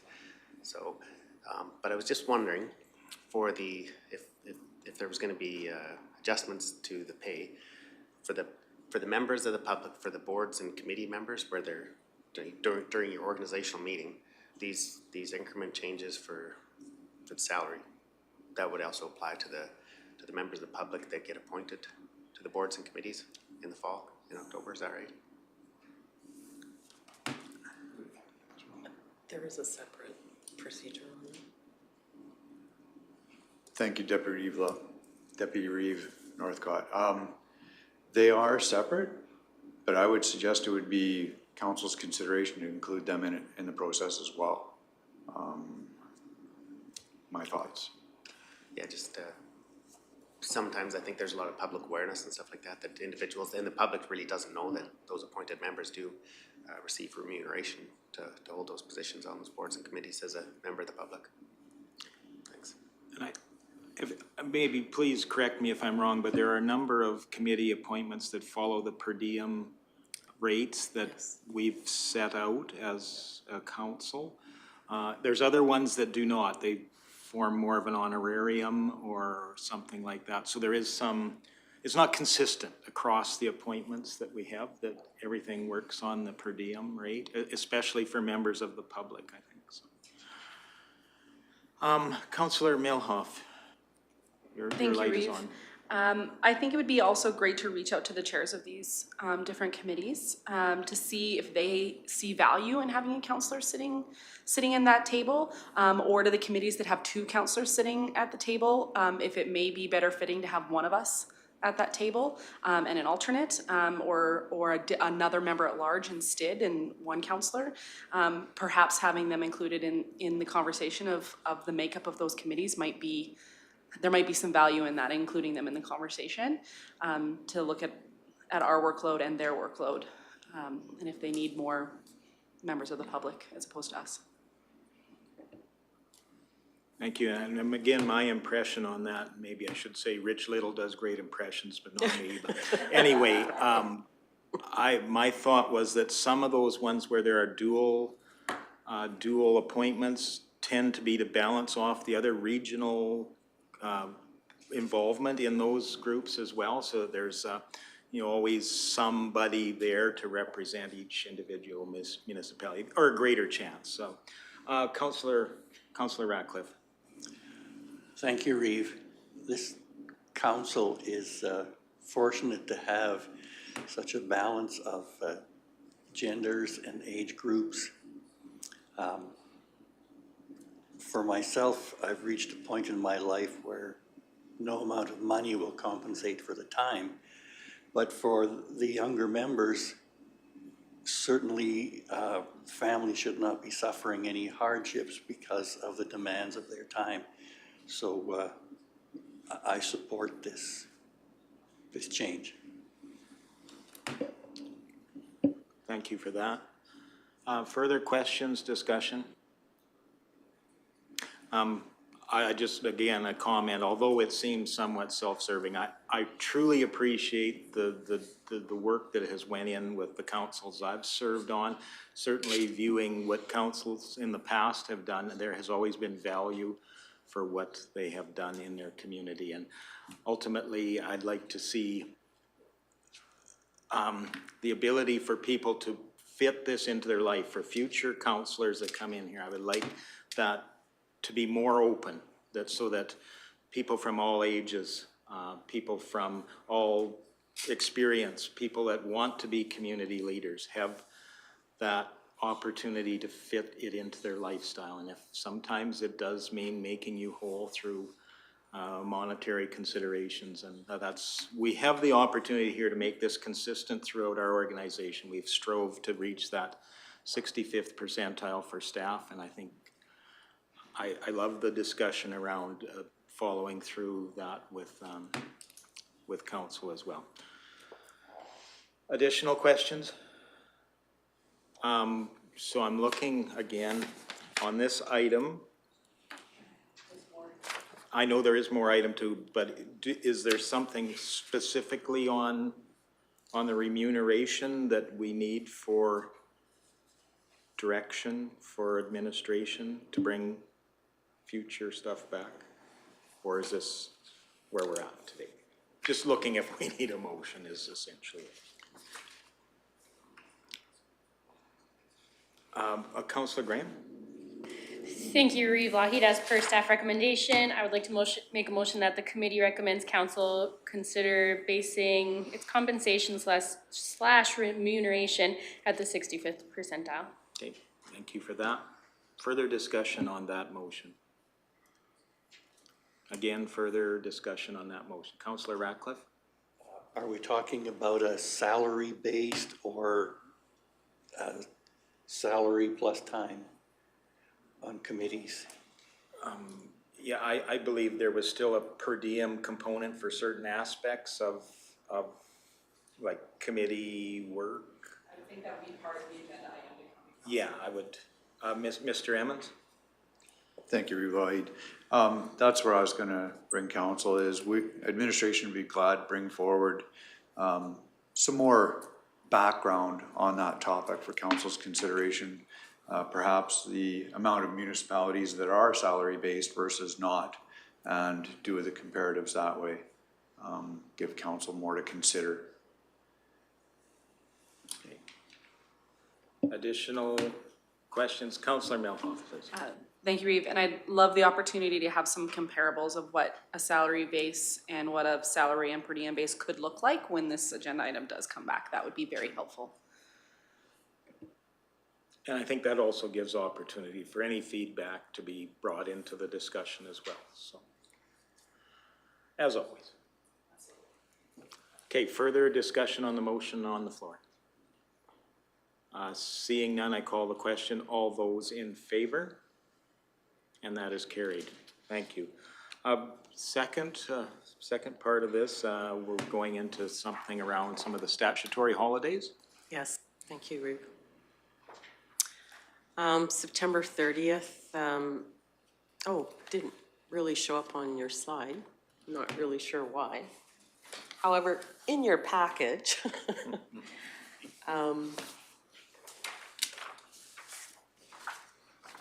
the blue backgrounds are difficult. So I just wanted to let you know, first off, within the province of Alberta, there are 9 statutory holidays recognized by the province.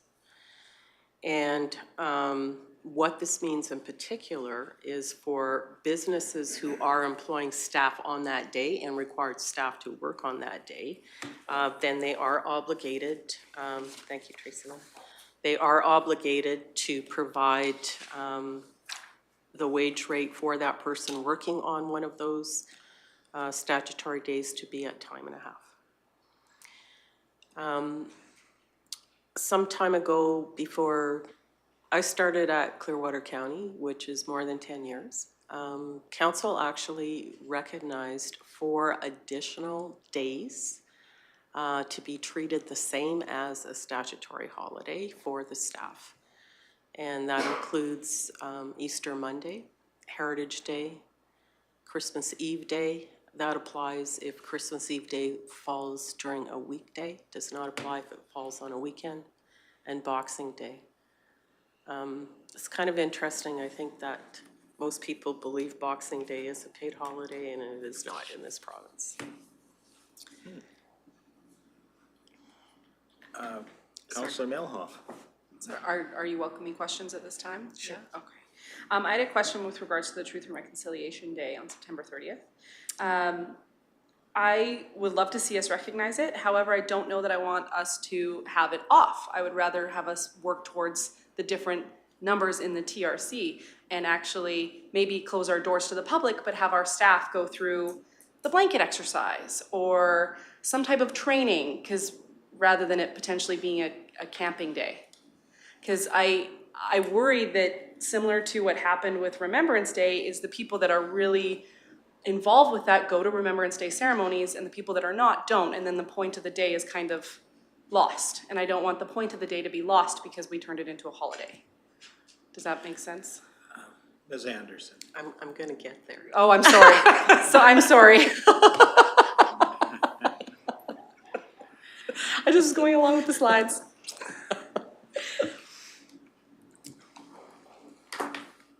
So we're not the only municipality that recognizes more than the provincial legislation. It's also fairly common within school boards, post-secondary. A number of businesses are not open during Christmas season from Boxing to New Year's Day. And the government of Alberta, although they do not recognize themselves within their own legislation, they also close their offices as well during that time frame. So September 30th became a federal statutory holiday. And this is applicable to federal public servants only. We remained open for business on September 30th of last year. We did not have a formal program. There was no activity observed on that day. I did take a poll because it has been coming up among the HR community at the municipalities, who closes, who's not. And so there was a poll taken at the end of May. And so I am listing out for you the folks that did close last year and are going to be closing this year and going forward. We'll note that both the town of Banff and town of Innisfil ended up rescinding Easter Monday in order to have September 30th. So they were not adding to their list of holidays, they were substituting one for another.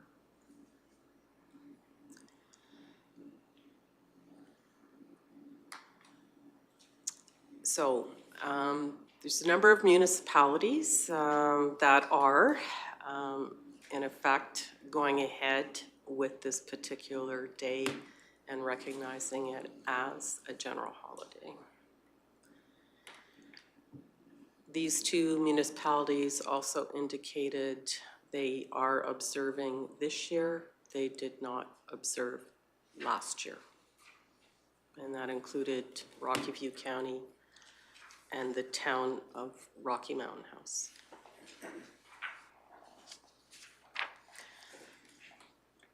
And as well as part of the HR poll, these particular municipalities are considering right now if they are going to be closing or not.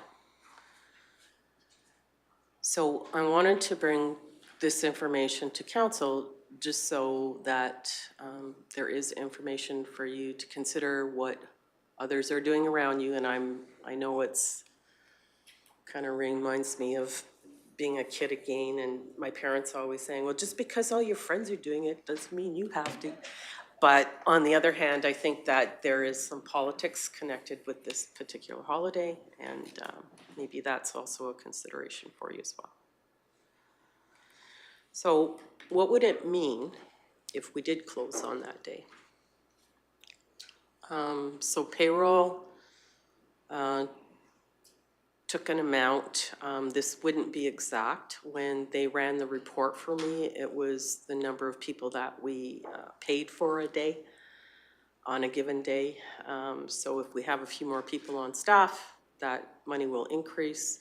But yet again, it wouldn't include all of our seasonal staff. So 1 day of closure to the Clearwater County costs us that amount of money.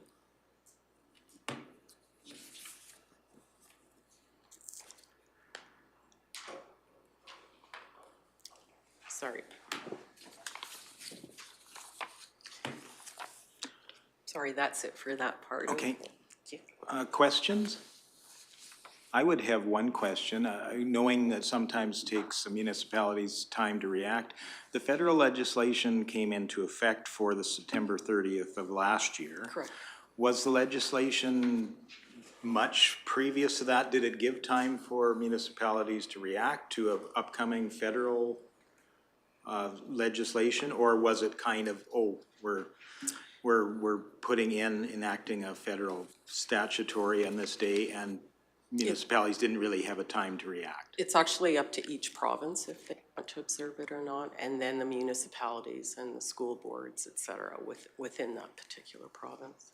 But I was kind of understanding when that federal legislation passed. Was there, because I noticed more municipalities are coming on board now with this, and as I've noticed in the past, quite often a federal statutory eventually filters its way down into other levels of government with time, or else a comparable is created.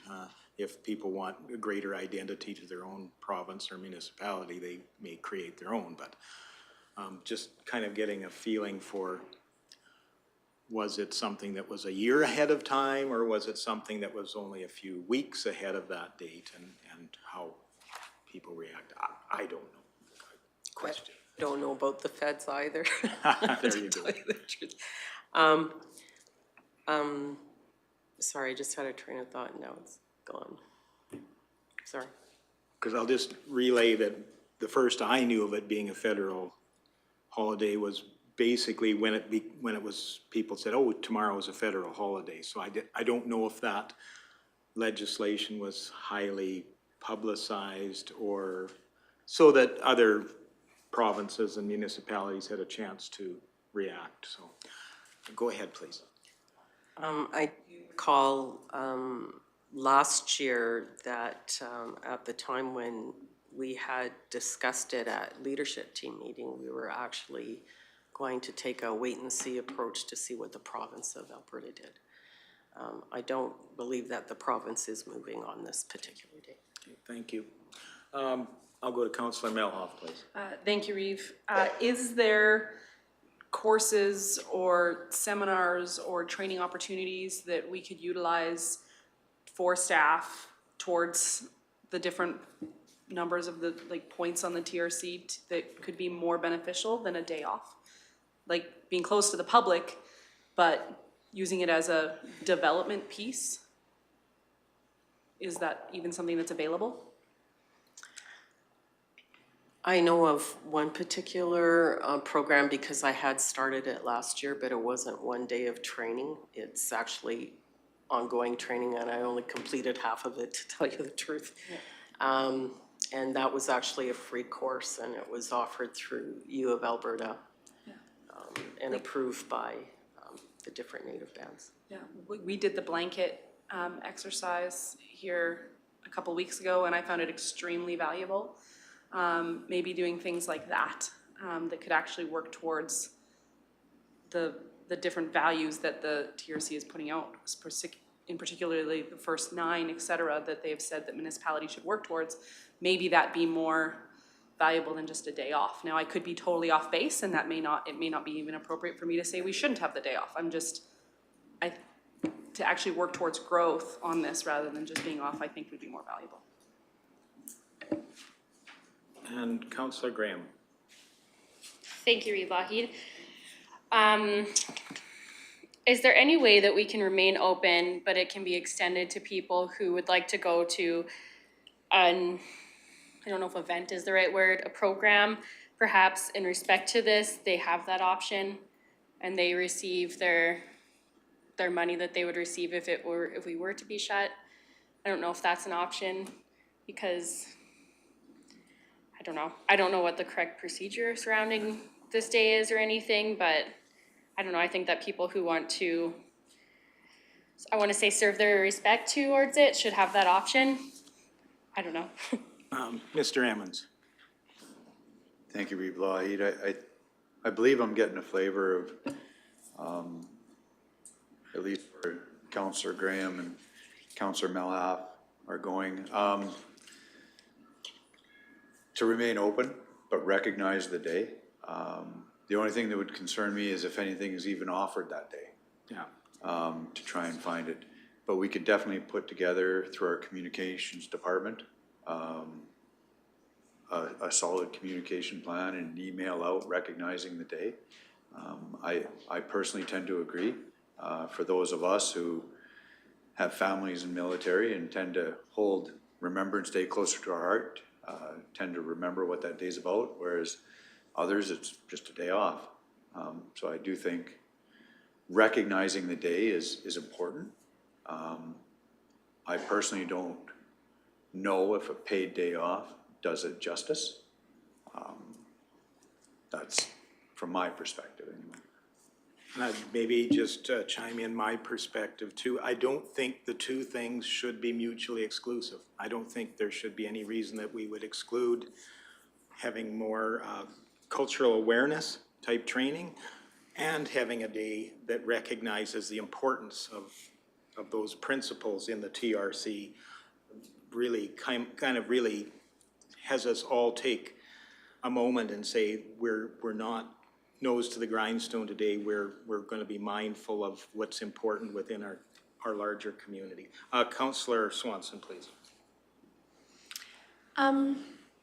So as we recognize, next Tuesday is the National Indigenous Peoples Day, and this is National Indigenous History Month.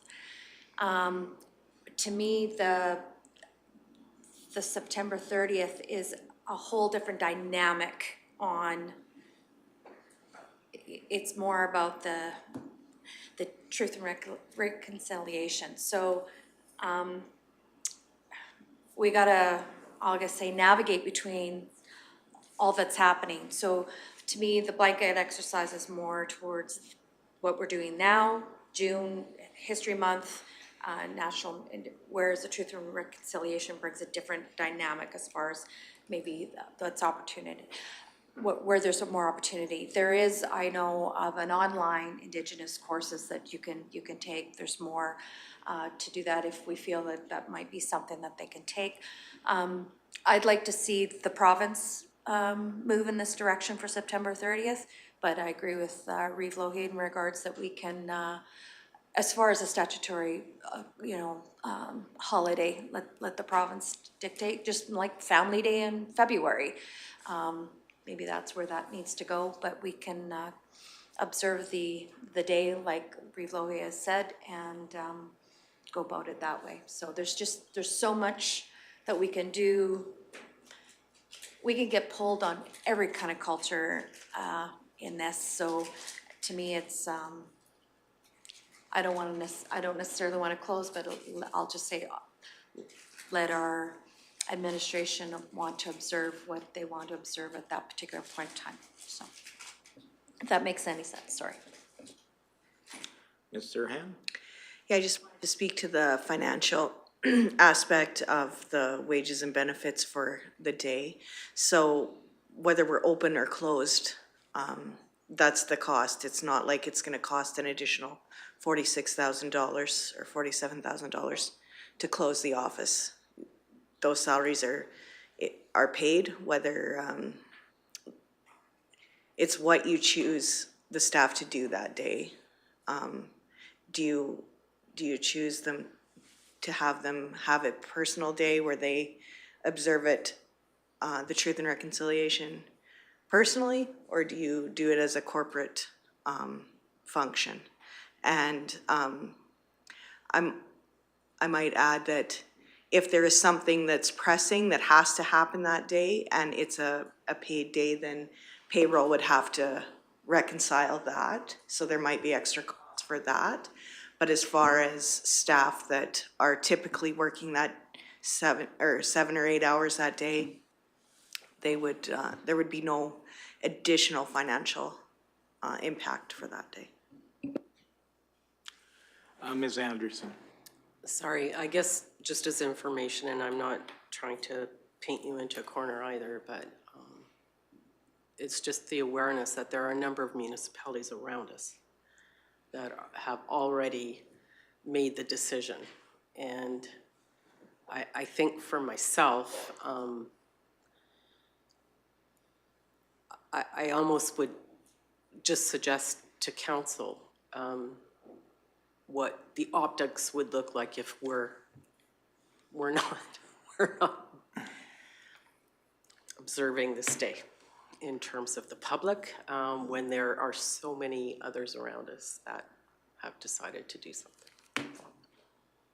Thank you, and I know there was a mention of, certain organizations locally, even school boards, for instance, that may be making decisions around those days that school is not held. And I'm sure, it does figure in as a family event where you can educate your children along with yourself as to what things are important as far as the TRC recommendations. And I am supportive of it being a paid day off. I think we're at that stage, and I hope we're at that stage where people are conscious of the importance of the TRC recommendations and our role and our part in that as well.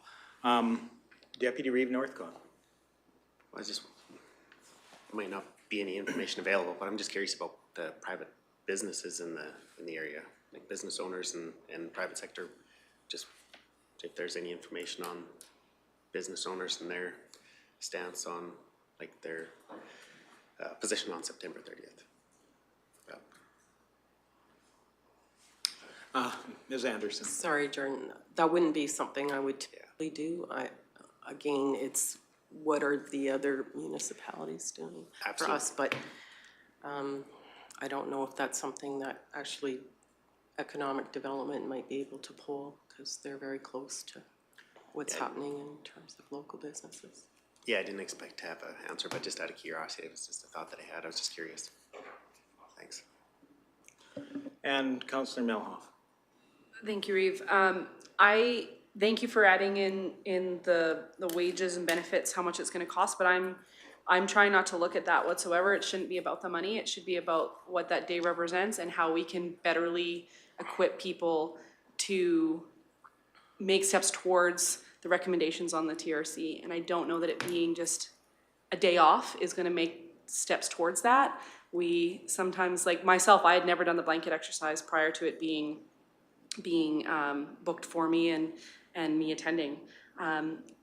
Giving opportunities for things like that, I think would be more steps towards working towards those steps rather than just adding to a camping day. I know that it sounds very coy or very tough to say, but the Remembrance Day ceremonies used to be packed, and in the last 10 years, they have not been. And I don't want to lose the value of that day by it just being a day off. Thank you for that. I just comment that what we've called Orange Shirt Day in the past has been something that has been a growing trend. People are understanding more what's involved with there. And I'll just lay my cards on the table outright. I think we should support a paid day off, because that is the break, the pause, the moment that allows us to reflect on the true meaning of each day. Not everybody believes Christian benefit or Christian beliefs, but they do take that spirit of around what Christmas means, or what any other of the statutory holidays, whether we're celebrating the birth of our nation in a formal way, or whether we're just saying that here's the end of summer moment. So this one, I feel led that we need to really do what we can as far as the TRC recommendations, and this is certainly something we can do. We probably will be considering giving several similar days off between Christmas and New Year's, just as an administrative consideration as well. So here is one opportunity we can to speak to something that I think is on the hearts of many, many people within our country at the moment, and it's one of those small roles we can do as a municipality. Councillor Ratcliffe, and then I'll go to Councillor Green. Okay, Deputy Reeve Northcott brought up a good point, I think.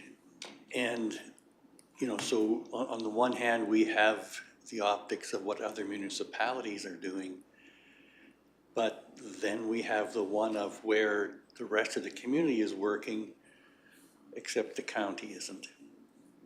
So for me, I think I go along with the idea of leaving it up to the province, and then it covers everybody.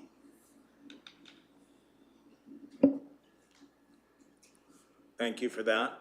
I might comment, I'm not always as faithful in the province as providing the best model of leadership forward, and I think the community sometimes looks back at provincial leadership as measured and wanting.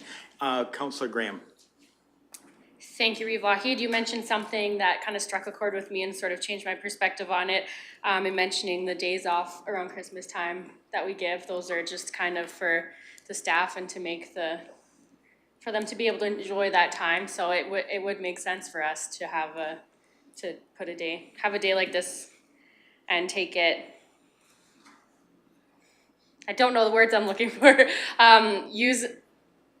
Enable our employees to use their time on a day like this to respect something, when we will give them time off for their just enjoyment. I hope that makes sense.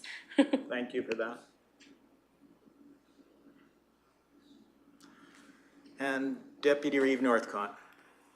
Yeah, just a little bit more back onto the private sector business with with inflation, the struggles through the economy and stuff like that. So I think Councillor Ratcliffe might have said it a little bit better than I did, but that was, yeah, the intent is you've got private sector business and you have business owners that are, you know, it could look like competition between, you know, county and private sector business, where a lot of business owners have had to go through a lot of struggles and stuff like that. So that was just the thought that I wanted to bring to the table.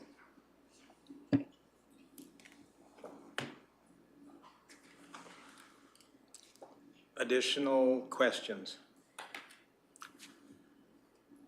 Seeing none, I don't usually do it, but I will be willing to make a motion here to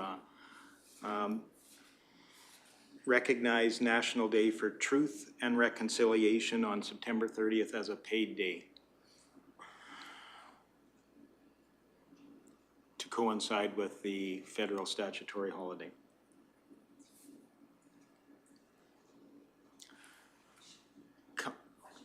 Question? Will this be brought back to a formal council meeting for formal motion? Yeah, thank you. I'll go to Councillor Melhoff. Thank you, Reeve. Is there any way that we can put the caveat in there that at some point throughout the entire year, we do some type of professional development around the TRC to ensure that we're also actually educating our staff as to what is in it and the guidelines, et cetera, that go with it?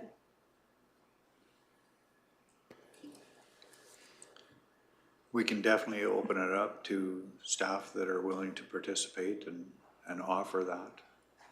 Absolutely. Thank you. And Deputy Reeve. Oh, just curiosity, would there be any way to get that information a little bit on private sector business owners and what trend they're going to follow, or sort of what avenue they're gonna go down? And how would you suggest they would do that? And that's why I'm asking the question. Yeah. Would you consider that co-op, for example, and Sobeys only take off Christmas Day in the year? That would probably give you a little bit of an idea. And they only recognize Christmas Day. Those are, yeah, I'm thinking more along your local, smaller type businesses, maybe not your big conglomerate corporations,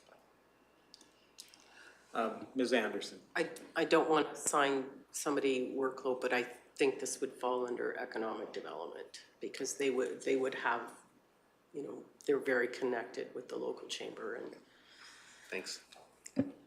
And I might just comment, that trend to going to very few statutory holidays on many businesses is driven more by commercial concerns than it is celebrating who we are. It's really keeping their market share. And I'm not going to say anything specific about one business because it is, all businesses are really forced into that.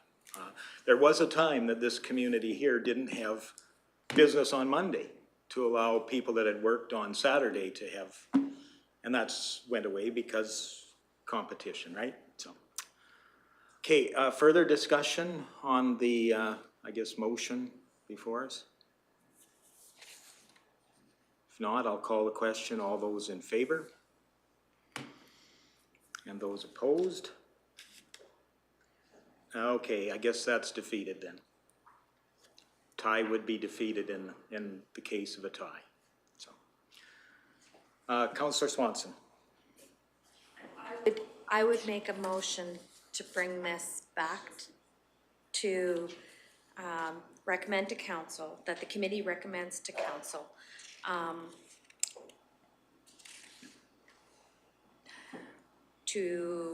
for further I don't want to say further conversation, for further for a decision in regards to the National Day of Truth and Reconciliation on September 30th. So we can have that. I'm not in favor of a paid holiday, but I am in favor of recognizing the day. I guess that's what I would motion. So I would make a motion that we recognize that day, to recommend to council that we recognize that day, but not as a paid holiday. How do I, what So would you yeah, I'd suggest? look to staff for guidance, and is this some sort of an acknowledgement or a declaration, or Yeah. I'm just not sure what that might be. Yeah, exactly. So much like we did declare, could declare Seniors Week, that we do a declaration of Truth and Reconciliation Day on September 30th. Bring that back to council for that declaration. Because I do believe we did not do that last term, or last September. Okay. I'll go to Councillor Melhoff, then Councillor Graham. Thank you. I was also just gonna say, we are down one team member, and I think that this is something that is extremely important, that I would really like the opportunity for Councillor Cermak to be able to weigh in on this discussion, because it is something that is so important in our community.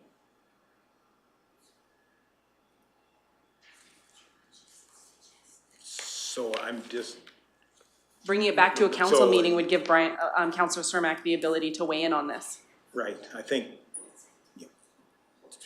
all valid comments for sure. Ultimately, this council can make decisions with a quorum of 4, so we'll just make sure that that is clear. Ms. Anderson, or Mr. Emmons, please. Thank you, Reeve Lloyd. Administration would gladly bring it forward as a future council agenda. And when you have a full team present, then deal with the motions as you will. Okay. Okay, that would be great to have. So for where we're at right now do you have sufficient information, or do we need the motion that Councillor Swanson made? Okay? Like, however we want to work forward, we can do it. We had one defeated motion, we probably should have an approved motion then.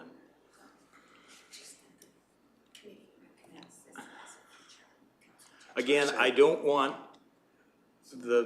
that September 30th date to be brought into the same realm as Hug Your Kitten Day or something like that.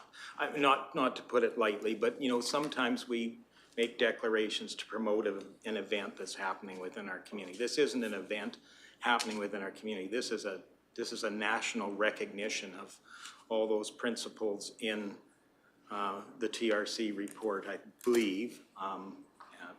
Councillor Ratcliffe, please. Yeah, I would like to see this brought back to council. It would give me an opportunity to kind of poll the community and see what their thoughts are on this as well, so. I'm not sure if that's quite included in your motion, but I would like to have that opportunity. So we're giving staff lots of things to think about here. Deputy Reeve Northcott. Yeah, no, just yeah, really that motion was to provide guidance, right? So it's to bring back more additional information. And yes, Councillor, Cermak isn't here, so I agree with Councillor Malhaf, Councillor Swanson, really everybody does have good comments. So that motion was really to bring more guidance and stuff back to council at a later date, right? Thanks. Okay. Maybe could we have that motion, if you can restate it, please, just so the council and the people tuning in are clear what we're talking about. Sure. The motion will be that the committee recommends to council to bring it back to a future council meeting. Woo-hoo. I'll make it short and sweet. Okay, further discussion on that motion?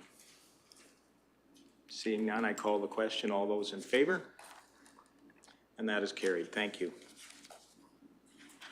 And then part 3. I think we've already went down this road a little bit, but please introduce the item. Thank you very much. So this is only as an information item.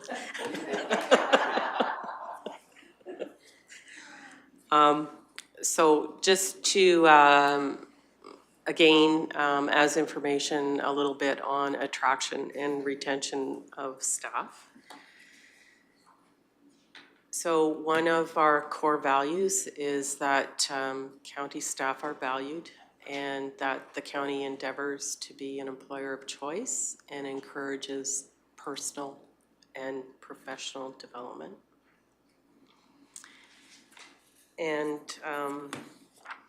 an employer of choice is its ability to attract and retain the best candidates. And it's not just about the money.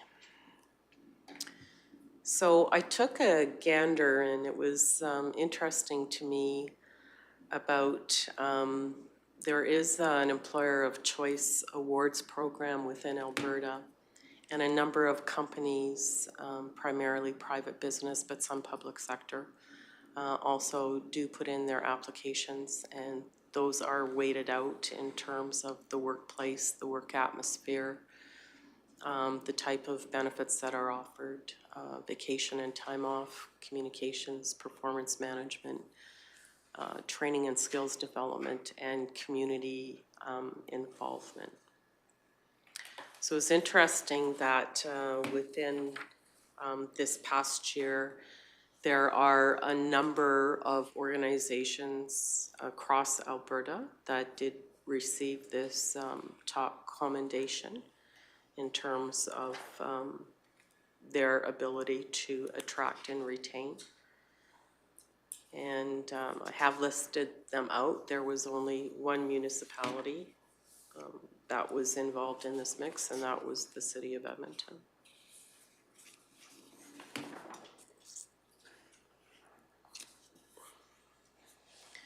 And the City of Edmonton basically received the award for this recognition as it relates to their mental health and healthy living work program that they offer to their employees. So that's primarily why they received that particular recognition.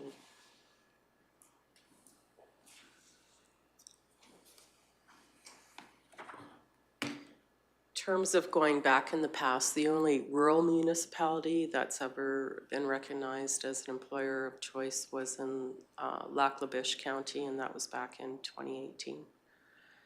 And primarily that was when they, on their own, decided to top up the EI portion of their female employees on maternity leave.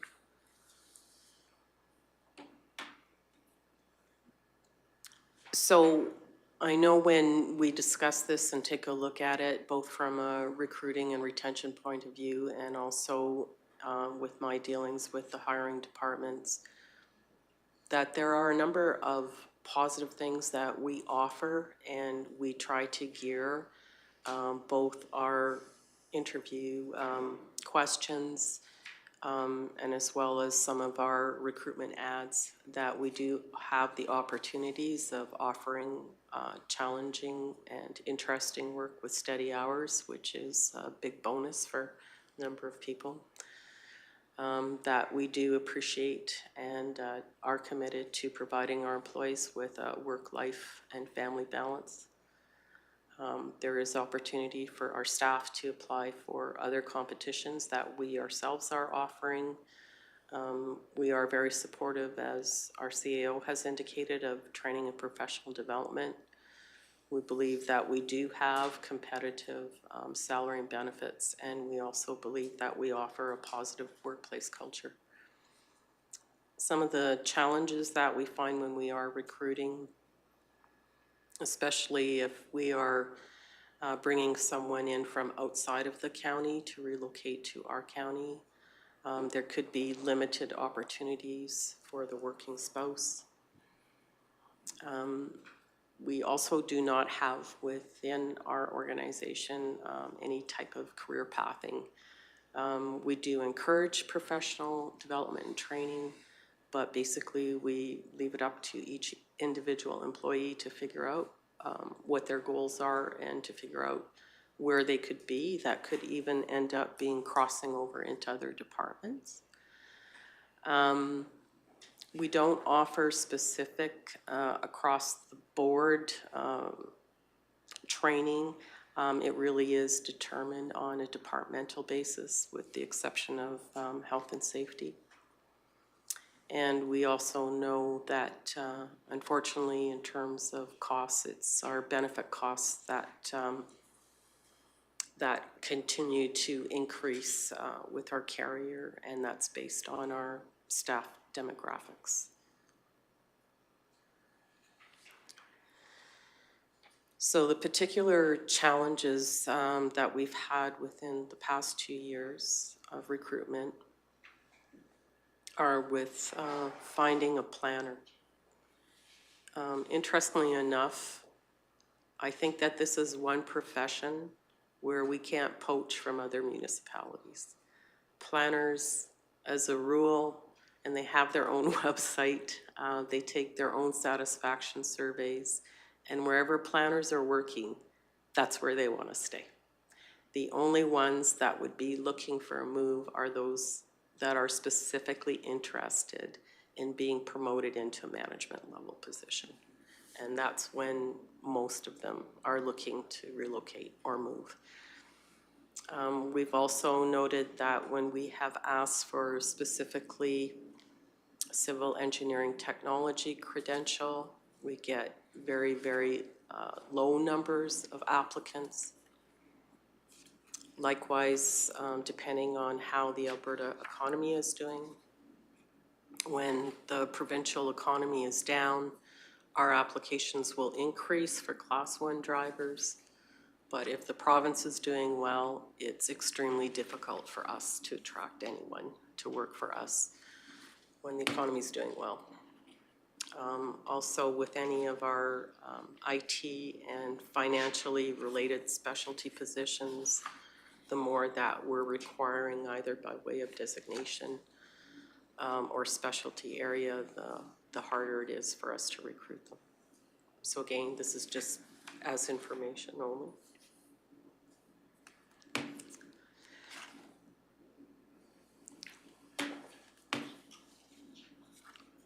And we have a number of questions. Councillor Melhoff, and then I'll go to Councillor Ratcliffe. Thank you, Reeve.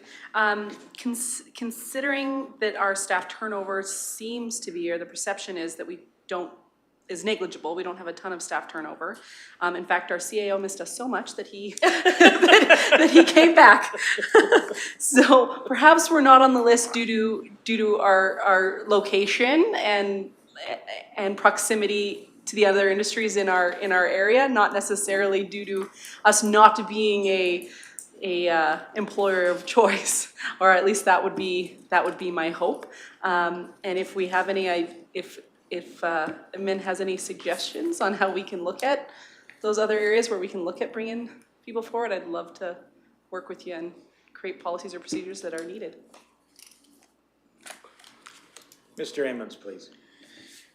If I may make a comment that's going to sound really funny coming from administration.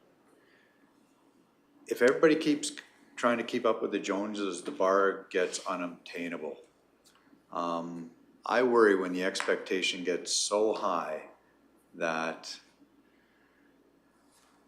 we forget it's work. We need to create, I believe, it's imperative we create a healthy, respectful, positive workplace. I believe Clearwater County does extremely well. And personally, I don't care if we ever see an award on the door for it. I believe this is such a good place. I missed it and felt the need to come back. I think that's an award. I think that's a statement. So. And Councillor Ratcliffe. Thank you, Reeve. Just have a question. When we go through the normal employee review process or annual whatever we follow, is there also a career development component where education or other experience might be suggested to our employees? Thank you, Councillor Ratcliffe. That's an awesome question. We are actually working towards implementing a program like that because I think it's imperative that we do not step over the talent we have within these walls just for the desire of external. I think fresh blood is healthy, can bring on new perspectives, but I think continually overstepping the talent that we're blessed with also demotivates staff and can implode an organization as well. So we are working towards getting a career path and identifying truly what the credentials for the next position up are, that staff has something tangible they can grab onto and say, you know what, I have this, this, and this, and I'm missing D. And that's next on the docket to qualify me. That with my experience in the local area should give me a leg up. So we are heading towards that at this time. I don't believe we have a tangible enough career path, but that is one of the goals.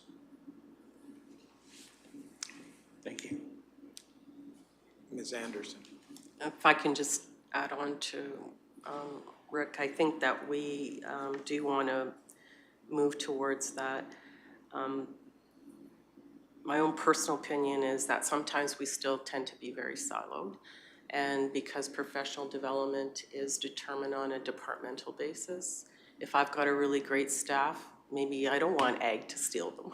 So I won't be supportive if they want to take ag courses. But I think at some point we have to get over that and we have to think of ourselves as this is the county. And not to be so departmental clingy. And Yeah, okay, do you have a supplementary? I'll leave it. Okay, I'll go to Councillor Melhoff, and then maybe you've got Thank you. thoughts when you come back. I 100% agree with you. I may not want to drive a grader forever, and that would give an opportunity for them to be like, hey, there's a planning vacancy. What do I need to do in order to, set my sights on that? Because I love the county so much, and I want to be a part of the county, and I want to stay here, etc. That gives a lot more movement within ourselves if we look that way. So I appreciate that you guys are already working towards that. And I'll go to Councillor Graham. Thank you, Reeve Lougheed. As a past employee who was stolen from a department to another department, I would say we already do that quite well. And there was a truck driver last year who now is running grader, and an ag employee who started off and got her education and is now one of the, I don't remember her official title, but she's high up in that department now. So I would say the county is doing a great job at doing that. And I would agree. I think we all felt when we attended the breakfast, we all felt that vibe in the room, and it's a great place to work. And there's always that one person, which I couldn't say that there is working for the county right now, but when you work with people, there's always personalities that clash and stuff, and that can make it frustrating for people. But it's a great place to work, and I think we all felt that, and I think that the county's doing a great job. I agree, we don't need any awards. I think it's a great place to work. The fact that I knew 90% of the people in that room too means a lot as well, I think. So I think the county's doing a great job. Additional, Ms. Rhonda, please. Thank you. As much as I appreciate Rick's comments and he loves it here, and that's great. And there are many employees that do. There still are challenges in recruiting to some positions, and how do we, and maybe Councillor Graham just spoke to that a little bit. She knew everyone in that room because they are from Clearwater County. So recruiting from within Clearwater County is probably not as difficult, but some of the positions in Clearwater County are not, are a little harder to recruit for because we don't have the maybe there isn't as many skilled people that live within Clearwater County. So as much as the people that do work here have a great heart for this organization, there still are challenges in recruiting to some of the positions. And I'll go to Councillor Graham in just a second here, but in knowing that there's many factors that come together in a relatively delicate balance, where do we think we need to adjust that balance now? Where is the most, if we were going to put some energies, effort, resources in one area, would it be in salaries? Would it be in benefits? Would it be in job description? Would it be in training? Any one of those delicate parts. Go ahead, please. I agree with CO. I think that we need to really make it possible for employees to actually have a career path, for them to tell us what they aspire to be, and then to be able to help them out, whether that's taking formal courses, whether that's allowing them to job shadow someone so they have a better feel for what's involved in that position. And I think that that's where our strength is going to come. I will tell you that probably of this list, the planner position is the one that continues to plague us the most. Thank you. Councillor Graham. Thank you, Reeve Lougheed. A couple of things that kind of come to my mind that we're competing with is oil field. We cannot touch the rates of oil field. That would be very irresponsible to our ratepayers. And I know a lot of people that I worked with did leave and go work oil field, so that's something we can't control. And Ms. Anderson touched very well on it there. I know that the reason I stopped working for the county was because there was no place to move up, and I wasn't gonna be making just a little over minimum wage at the time for the rest of my life. And if there was that career path, I would probably be still doing that. And it is kind of, because it's such a great place to work, I think that she already touched on this as well, that people stay here, but that's, from my historical perspective, those are my thoughts. Okay. Additional comments? So again, you're probably looking for some direction from council. Or just information? Just Okay. information. Well, thank you for that then, and thank you for the comments from council. And going down your list, I think there's one or two more things there. This is the second last. Okay. I promise I'll be done soon.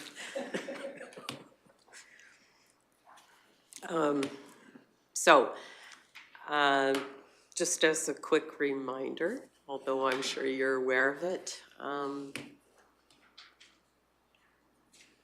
which was a first for the county, but it was in 2020, and then again it was repeated last year.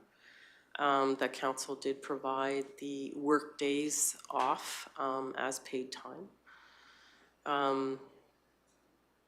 twice in a row now. So I guess, if anything, my caution is that are we setting up an expectation for staff that this will continue? Because I think that if staff see this trend happening over the next 2-3 more years, they're gonna think that we're always gonna be closed during this time. So again, it's just a little bit of information as to is this the way we're going to go? So just secondly to that, right now, if we are to remain open, we do require staff to book their vacation leave if they are going to be off for those days. I think on the flip side, when we do close and provide that as time off for employees, we know that that's not possible for all of our operations, and in particular for our waste transfer sites. We can't close them down for a week. There's no way, no how. So what we have done in that situation last year, when council said that this would be paid time off for employees, for our staff that were working at the transfer stations, the days that they were working, we reinstated that as personal time that they could take off in future. So again, just as clarification, whether we're closed or not, as Rhonda had clarified earlier, that is what that salary cost is for 3 days.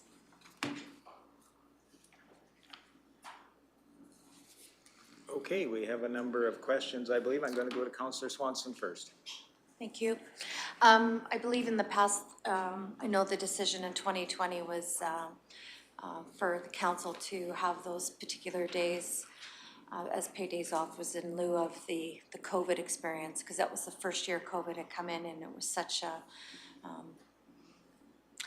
lockdown, no lockdown. I mean, we flip-flopped so much, and it was just more or less just keep it closed. And I think it was more of a more for mental health than anything for that. And last year, again, I'll just say a little bit more COVID related and something like that.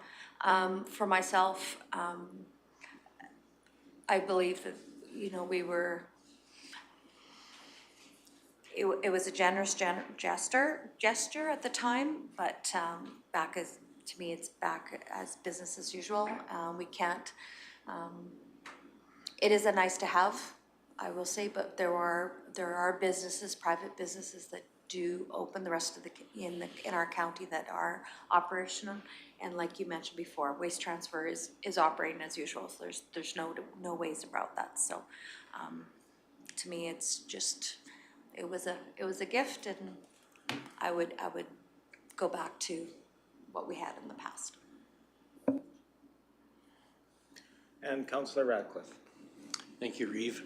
I can only really echo the comments of Councillor Swanson, that it was my understanding it was because of COVID and that there was no staff Christmas party. So the combination of those two is kind of carried over into that, and it was basically one-time thing. And I'll go to Councillor Melhoff. Thank you, Reeve.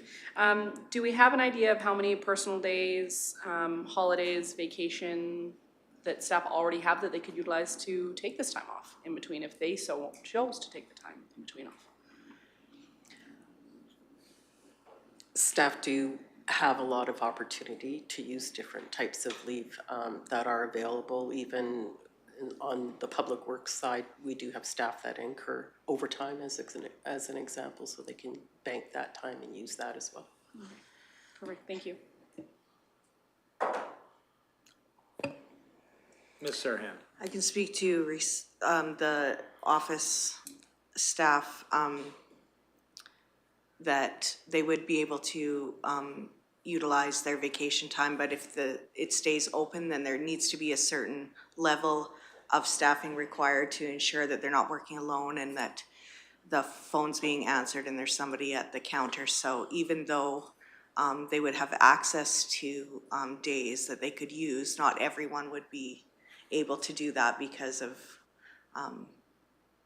the counter and the phone needing to be manned.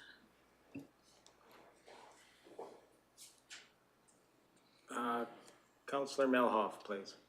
Thank you, Reeve. I really liked having the opportunity to use it as a pat on the back to staff and not have it be a expectation going forward. I liked us having the ability to say, you know what, it's been a really tough year. We've been through a lot. Take these extra days. And yeah, it not be something already written in policy as expected.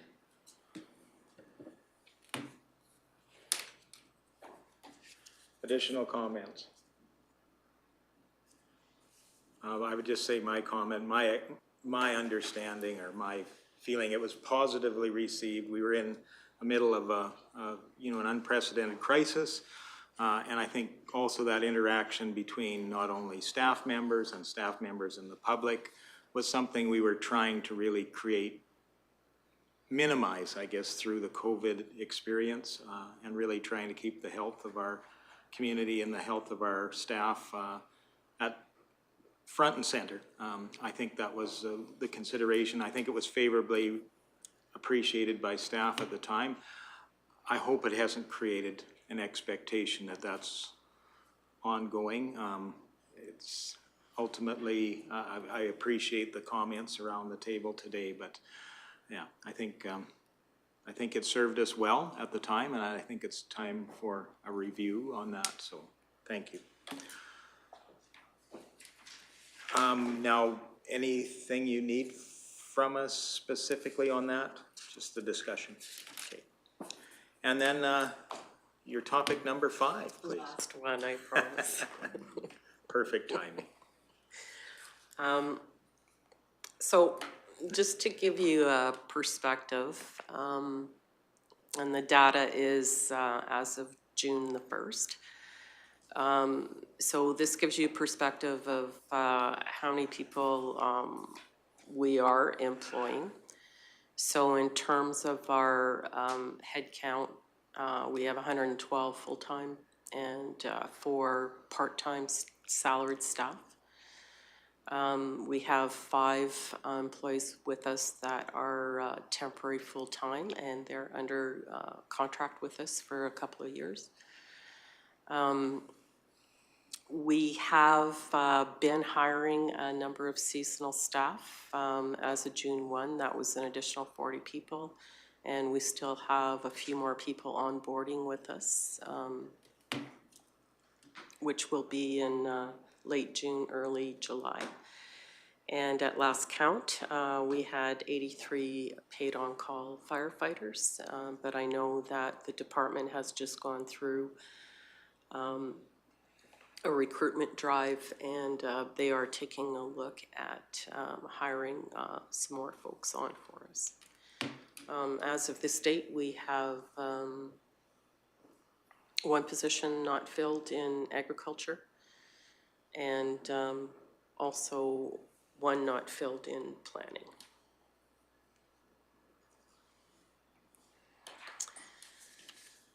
This, I think, is kind of an interesting chart. We did take a look at, in terms of our employees, how many of them have been with us under 5 years, and then the groups of employee clusters who have been with us 5 to 9 years, 10 to 14, 15 to 19, 20 to 24, and then the little tiny slot of 3, those are the number of employees that we have that have over 30 years service. So the only reason why I do want to show you this chart, and this is from my HR growing up days and understanding things associated with offering a solid and positive workplace culture, is our vulnerable group of employees are those that are under 5 years. Because I know for us, if we can keep you for 5 years, we can keep you for life. But if you're under 5 years, it could be touch and go for us. So again, I think it's also with the recognition, and that's why I'm glad that we are taking a look at things such as professional development and career pathing. And I guess to further date myself, I am finding with the staff that are under the 5 years, they do want to make sure that they've got opportunities to advance further in their careers, and they want to advance further in a shorter period of time.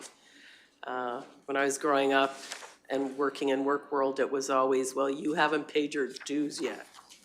And it seemed that you had to be in a job for a significant amount of time before you considered to be able to move up in the organization.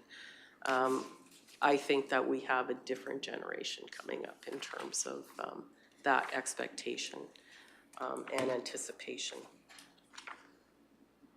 So the last slide, as I'm just wrapping it up for information, is just, I don't know, and also for council to consider, for some of the bigger projects that we have perhaps coming on board within the next year or two, what will that mean in terms of, will we require more staff?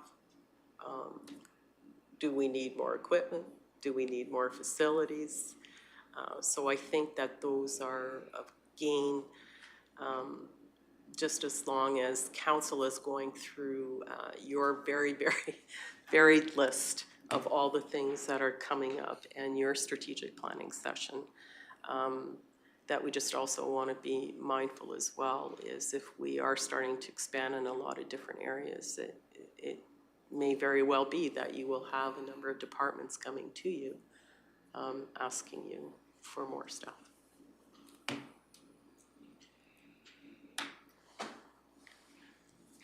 And I'll go to Division 1 for a question. Thank you.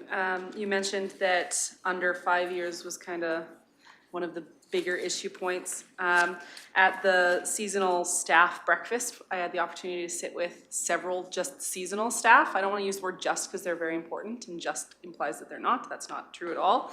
And every single one of them mentioned, I took a job seasonally with the county as an opportunity to hopefully get a job full-time. So maybe we're not utilizing our seasonal staff as like pointing them in the different career directions that are within the municipality. And hopefully that'll be taken into consideration when you guys are building those career path directions, that maybe a presentation like at some point throughout their seasonal journey is you like it here, these are the different options, career path routes that we can help you with or that you need to take training in order to stay here. Councillor Radcliffe and I sat with several, and that was what every single one of them had said, was I took a job seasonally to line myself up for a full-time job with the county. So that's a positive that I was getting from them. Councillor Radcliffe. Just wanting to add briefly to that conversation, was that these were people who were tired of the oil patch, of seasonal work, on again, off again, and they wanted stability for their families. And those are the kind of people we need to have living in this area. Thank you. Additional comments, questions?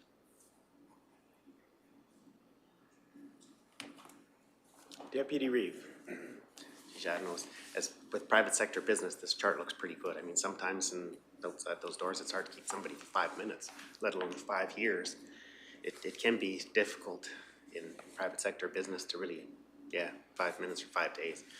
So there's a lot of struggles in the oil field and stuff like that. Individuals can spend, there's a lot of advantages to work for a municipal government, right? It's a lot more, it's reliable, it's steady, it has a lot of benefits, where in the oil field and industry, it's unpredictable. You know, family members do spend a lot of time maybe away from home and stuff like that. I think mental health, deterioration of relationships, families, separations and stuff like that. So working for municipality does have a lot of real strong benefits, but it's on the flip side, those private sector businesses are paying the taxes a lot of times to fund your municipal governments, right, and projects and stuff like that. So they're still very important. I've been curious on the discussion for, again, there was that presentation with demographics and the population.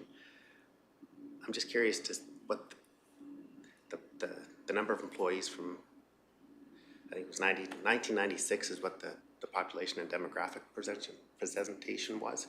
I'm just curious for the number of staff that worked at Clearwater County in that same time frame, I think 1996 to 2001, the number of people, and also the age range, how that shift has went within the staff of Clearwater County, just in perspective to that study. Sorry, Jordan, I don't have information that goes back that far. I know that I started to keep this staffing information when I started here. So that's only, I think I started with a conscientious effort to have this kind of staffing information for the CAO and the directors about 2013. So I do have some of those staff numbers available. I will tell you that I know when we did our last demographics, the average age of employees is, I believe it's 47 years of age. Okay, and I didn't expect you to have the answer. I just, out of curiosity, was something that, you know, in the future I probably would, it'd be neat to see that information from, you know, the 1996, just in comparison to that demographic study that was presented. Thanks. Thank you. And Councillor Melhoff? Thank you. Deputy Reeve Northcott, I think that it may be unfair to make that comparison as service levels have changed drastically since 1996. So the expectations of staffing would have increased and the skill level would have increased due to service level expectations of the community. So I don't know if it'd be a fair comparison even if we had the numbers. Just as a thought.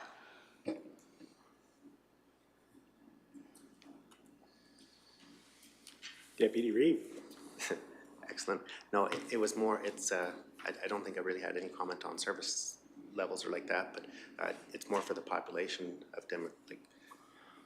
I'm just curious for the number of people that work at the county from 1996 till, from then till now, and also the age. That was really it. We need more people with the service levels.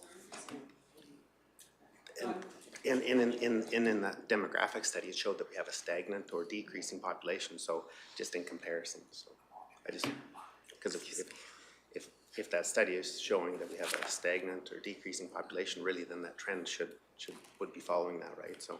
If the service levels of now match the service levels of 1996, I would agree with you.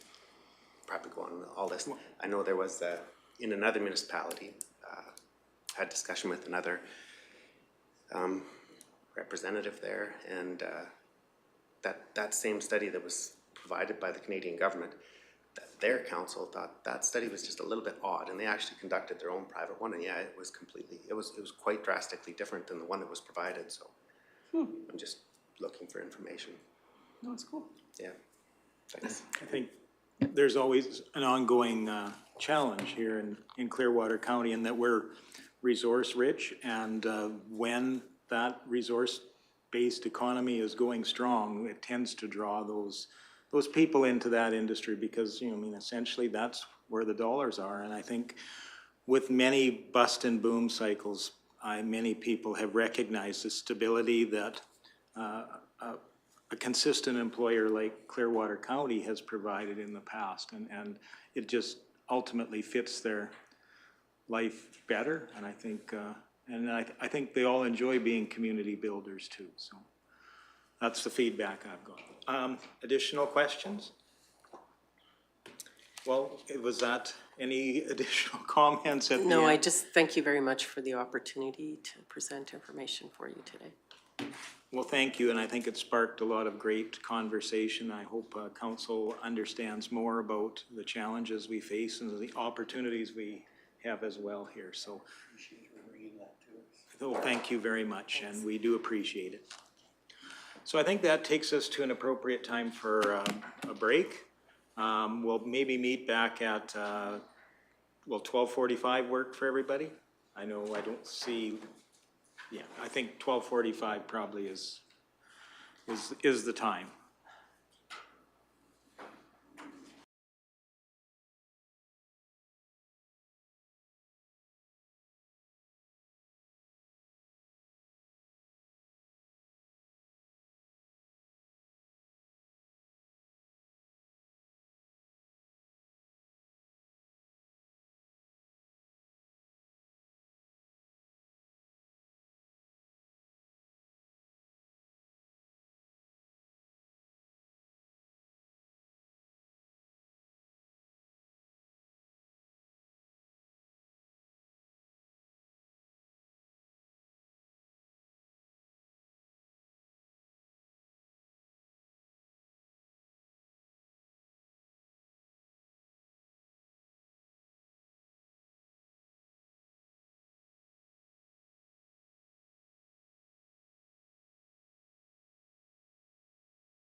Welcome back, everyone. That takes us down to item 7 on our agenda for the day, and that will be taking place in closed session.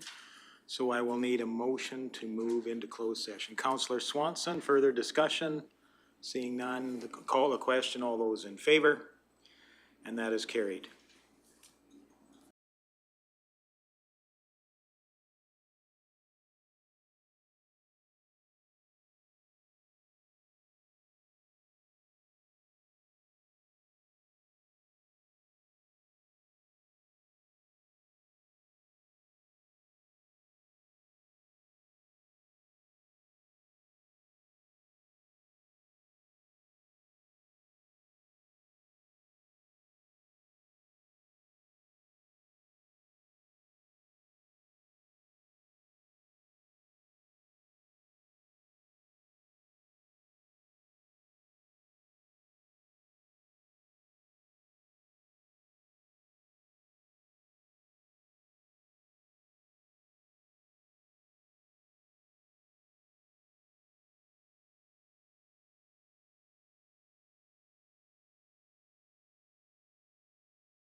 Welcome back, everyone, to open session after our closed session. Councillor Melhoff will be rejoining us. I believe there may be one motion coming from closed session. And I will go to Councillor Graham. Thank you, Reeve Wahid. I would like to make a motion that the committee provides a recommendation regarding the Rocky Gas Co-op's request for grant funding in the amount of $600,000 in 2022 and $800,000 in 2023 to provide natural gas services to the hamlet of Nordegg. Thank you. Councillor Melhoff, please. Thank you, Reeve. Just so you guys are aware, I stepped out for this conversation due to conflict. I sit on the board of Rocky Gas and therefore will not be voting in this particular motion due to that conflict. Thank you. All right, Councillor Swanson? Any discussion at all? Seeing none, I will call the question. All those in favor? And those opposed? That is carried. Thank you very much. That takes us down to item number 8. Would anybody be willing to make the final motion of the day? Deputy Reeve Northcott, further discussion? Seeing none, all those in favor? And that is carried. We're adjourned. Thank you for joining us today.